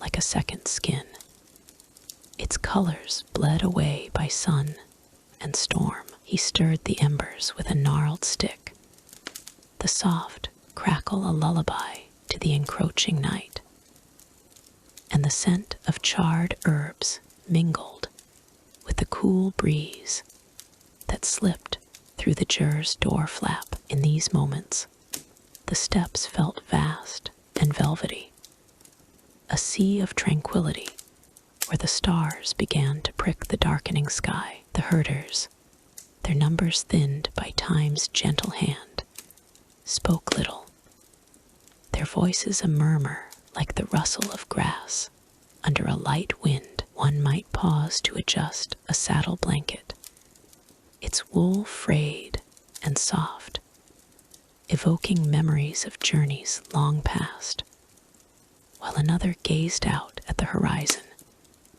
where the outline of distant hills blurred into the twilight. The deals they wore told stories of endurance.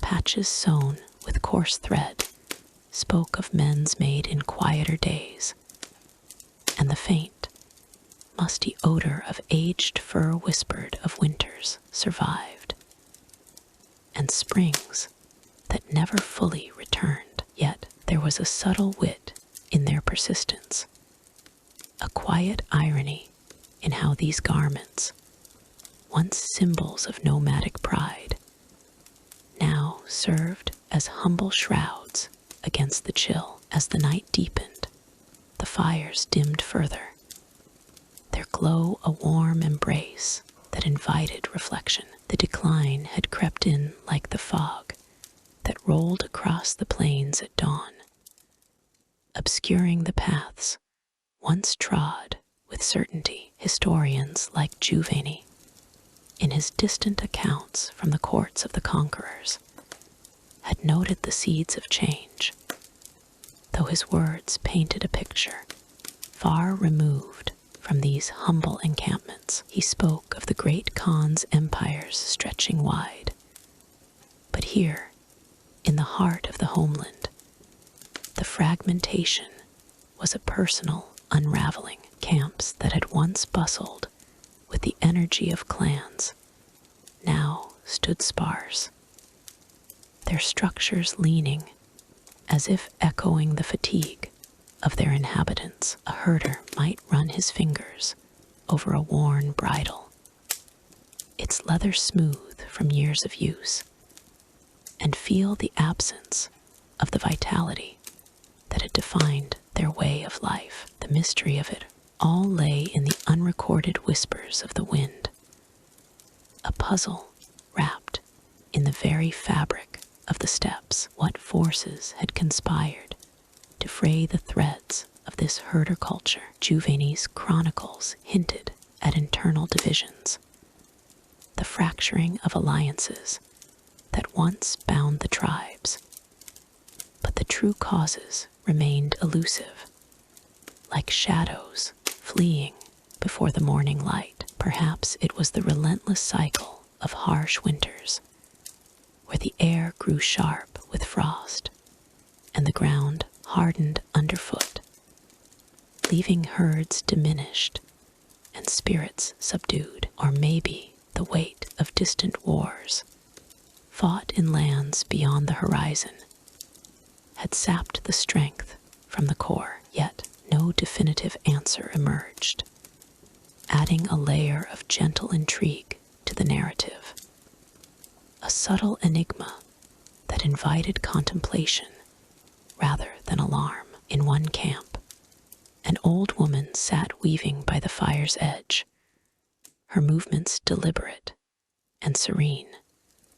The soft clack of her loom, a rhythmic counterpart to the crickets' song outside. Her deal, faded to a soft gray, wrapped her like a cocoon, and the scent of wildflowers she had gathered earlier lingered in the air, a faint reminder of summers that seemed to grow shorter with each passing year. She hummed a tuneless melody, her voice a thread of calm in the quiet night, as if acknowledging the decline without bitterness. The fires, now mere embers, cast flickering shadows on the jurors' walls, where faded paintings depicted mythical horses galloping across eternal plains, their forms blurred by time's gentle touch. The herder's days unfolded with a dreamlike quality, marked by the soft patter of rain on tent roofs, or the warm press of sunlight filtering through smoke. One might step outside to feel the cool earth beneath bare feet, the soil still carrying the memory of greener seasons, and gaze at the sky where clouds drifted like wandering thoughts. The deals, ever present, rustled with each movement, their fabric whispering secrets of endurance. Giovanni's observations, though focused on the grandeur of earlier eras, offered a detached lens through which to view this fading. He had described the Mongols as a force of nature, but now nature itself seemed to reclaim them, with winds that carried the scent of blooming saxaul bushes and the distant call of eagles circling above. As the nights grew longer, the camps became islands of warmth in a sea of stillness. An elderly pair might share a cup of fermented mare's milk, its tart flavor a comforting ritual, while the fire's glow illuminated their faces, lined with the wisdom of unspoken histories. The mystery deepened in these shared silences, a puzzle pieced together from fragments. The unexplained scarcity of resources, the quiet departure of younger souls to unknown horizons, the way the steppes themselves seemed to contract under an invisible weight. It was as if the land held its breath, waiting for a revelation that never came, adding a wry, almost playful edge to the uncertainty, fate's subtle jest on the impermanence of all things. Yet amid the calm, there were moments of subtle beauty, like the way the moonlight silvered the grass, or the soft hum of the wind through the jurs. A herder, his deal pulled tight against the evening chill, might stand at the camp's edge, breathing in the crisp air laced with the aroma of smoldering wood, and feel a pang of what was lost. Giovanni's accounts, with their measured prose, reminded that even great tides recede, leaving behind reshaped shores. The fragmentation was not a cataclysm, but a gradual unfurling, like the petals of a flower yielding to autumn's touch. In the quiet hours before dawn, when the fires were banked and the steppes lay under a veil of stars, the herders rested, their breaths steady and deep. the worn deals, folded neatly, waited for another day, their threads holding stories of resilience. And as the first light crept over the horizon, a faint transition whispered on the breeze, hinting at new paths yet to unfold, where the echoes of the past might one day find their place in the vast, unending cycle of the world. The mystery lingered, a soft enigma wrapped in the folds of time, inviting the mind to wander through the quiet steps, where fading fires and worn garments told of a culture's gentle decline. In the distance, the wind carried the scent of fresh rain on parched earth, and the herders, with their unhurried grace, continued their watchful vigil, as if the answers lay not in the rush of history, but in the serene rhythm of the land itself. The steppes, eternal and forgiving, held their secrets close,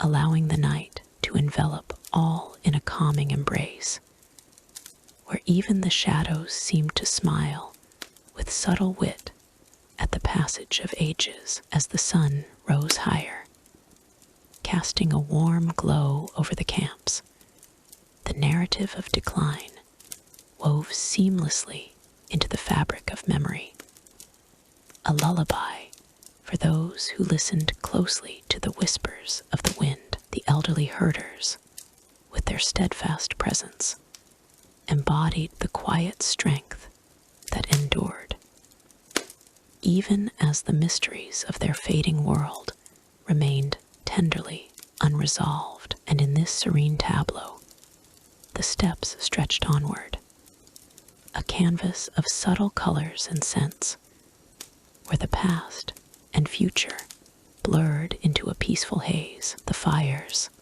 now rekindled with the dawn, flickered anew, their light a gentle reminder of continuity. As the herders prepared for the day ahead, there deals a testament to the enduring spirit of the plains. Yet the enigma persisted, a soft puzzle in the air, inviting reflection on the unseen forces that shaped their world. Juvenie's distant echoes provided a framework, but the true story lay in the sensory tapestry of the moment, the cool touch of the morning breeze, the earthy taste of the soil, the rhythmic pulse of life that continued undeterred. In this way, the decline was not an end, but a transformation, a lullaby sung by the steppes themselves, carrying the herders into the next chapter of their timeless saga. And so, as the day unfolded with the same measured calm, the camps remained, pockets of warmth and wisdom amid the vast expanse, where the mystery of unrecorded causes added a layer of poetic depth to the narrative, ensuring that the story of the Mongol herder culture lived on in the quiet beauty of the land. Across the endless steppes of modern Mongolia, where the wind whispers secrets through the tall grasses, a quiet expedition unfolds under the vast, star-flecked sky. Archaeologists move with deliberate grace, their tools glinting faintly in the soft light of dawn, as if they were gentle weavers untangling threads of time. The air carries a faint, earthy scent, a mix of sun-warmed soil and distant wildflowers, inviting one to linger in the serenity of the moment. Here, amid the rolling hills that have cradled nomadic lives for centuries, the legacy of Mongol herders emerges like a forgotten melody, rediscovered in the hush of excavation in this tranquil landscape, where the horizon blurs into a gentle haze. The team uncovers relics that speak of endurance and artistry. Felt fragments, soft and weathered, lie nestled in the earth, their colors faded to subtle shades of ochre and gray, evoking the warmth of ancient hearths. These pieces, once part of the everyday world of herders, now reveal themselves with a quiet dignity, dusted by the breeze that carries specks of fine, golden sand. The archaeologists handle them with care, their fingers brushing against the material's surprising resilience, a testament to the ingenuity of those who roamed these plains long ago. According to UNESCO reports on the cultural heritage of the Mongolian steppes, such felt artifacts were integral to nomadic life, serving as insulation in the harsh winters and as versatile coverings for storage. The National Museum of Mongolia's records detail similar finds, where felt was not merely functional, but adorned with intricate patterns, hinting at a sophisticated aesthetic passed down through generations. As the sun climbs higher, casting a warm glow over the dig site, the mystery of forgotten herder tales begins to weave through the narrative. What stories might these relics hold? Tales of vast migrations under starry skies, or quiet evenings by the fire where elders spun yarns of ancestral wisdom. One particular fragment, unearthed from a shallow layer of soil, bears faint impressions that could be script or symbols, their meanings lost to time like echoes in the wind. Historians, drawing from museum archives, suggest that these might relate to oral traditions documented in early 20th century ethnographic studies, where herders recited epics of bravery and survival. Yet a unique enigma persists. Why have these tales, rich with the rhythms of daily life, faded from collective memory? Perhaps it was the relentless march of modernization, or the subtle erosion of traditions under foreign influences, leaving behind only these silent witnesses. The archaeologists ponder this gently, their voices low and measured, as if speaking too loudly might disturb the spirits of the past. The steppes themselves add to the sensory tapestry, with the soft crunch of boots on dry grass and the occasional rustle of a distant herd providing a soothing backdrop. Glinting bones, perhaps from long domesticated animals, emerge from the earth, their surfaces smoothed by centuries of wind and rain, catching the light in a way that feels almost poetic. These remnants, catalogued in UNESCO documentation of the Orkhon Valley cultural landscape, underscore the deep bond between herders and their flocks, a legacy that continues in modern Mongolia's nomadic communities. Today, descendants still traverse these lands, their jurs dotting the horizon, echoing the resourcefulness of their forebears. The felt relics, when examined closely, reveal traces of dyes derived from natural sources, crushed berries, and mineral earths that must have colored the world of those early nomads, imparting a subtle fragrance of aged herbs to the air around the dig. In the quiet rhythm of the work, One archaeologist pauses to examine a particularly well-preserved piece, its edges frayed, yet holding a story in every fiber. She imagines the hands that crafted it, calloused from reins and ropes, shaping felt from wool sheared under the summer sun. Museum records from the Choyjin Lama Temple Museum in Ulaanbaatar corroborate such craftsmanship, noting that felt was often used in rituals and daily wear, symbolizing protection and community. As she turns the artifact in the light, the glint of embedded fibers catches her eye, reminiscent of stars in the night sky,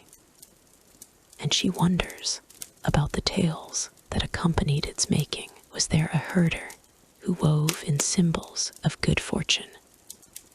Or perhaps a forgotten ballad sung to ward off the cold winds? This mystery, distinct in its focus on the intangible heritage, draws from UNESCO intangible cultural heritage lists, where Mongolian throat singing and epic storytelling are preserved.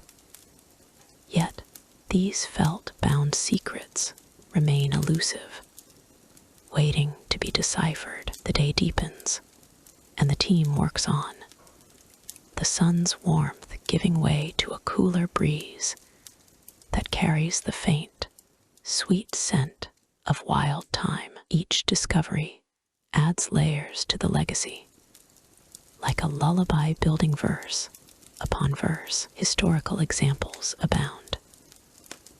UNESCO reports highlight how Mongol herding techniques influenced trade routes across Asia, with artifacts like these felt pieces found along the Silk Road, adapting to new environments while retaining their core essence. In the National Museum, similar relics have been displayed, showing how herders innovated with available resources, creating lightweight, durable goods that facilitated their mobile lifestyle. Yet the forgotten tales add a layer of intrigue, perhaps stories of legendary figures who navigated the steppes with unerring instinct, their exploits etched into the very fabric now being uncovered. As evening approaches,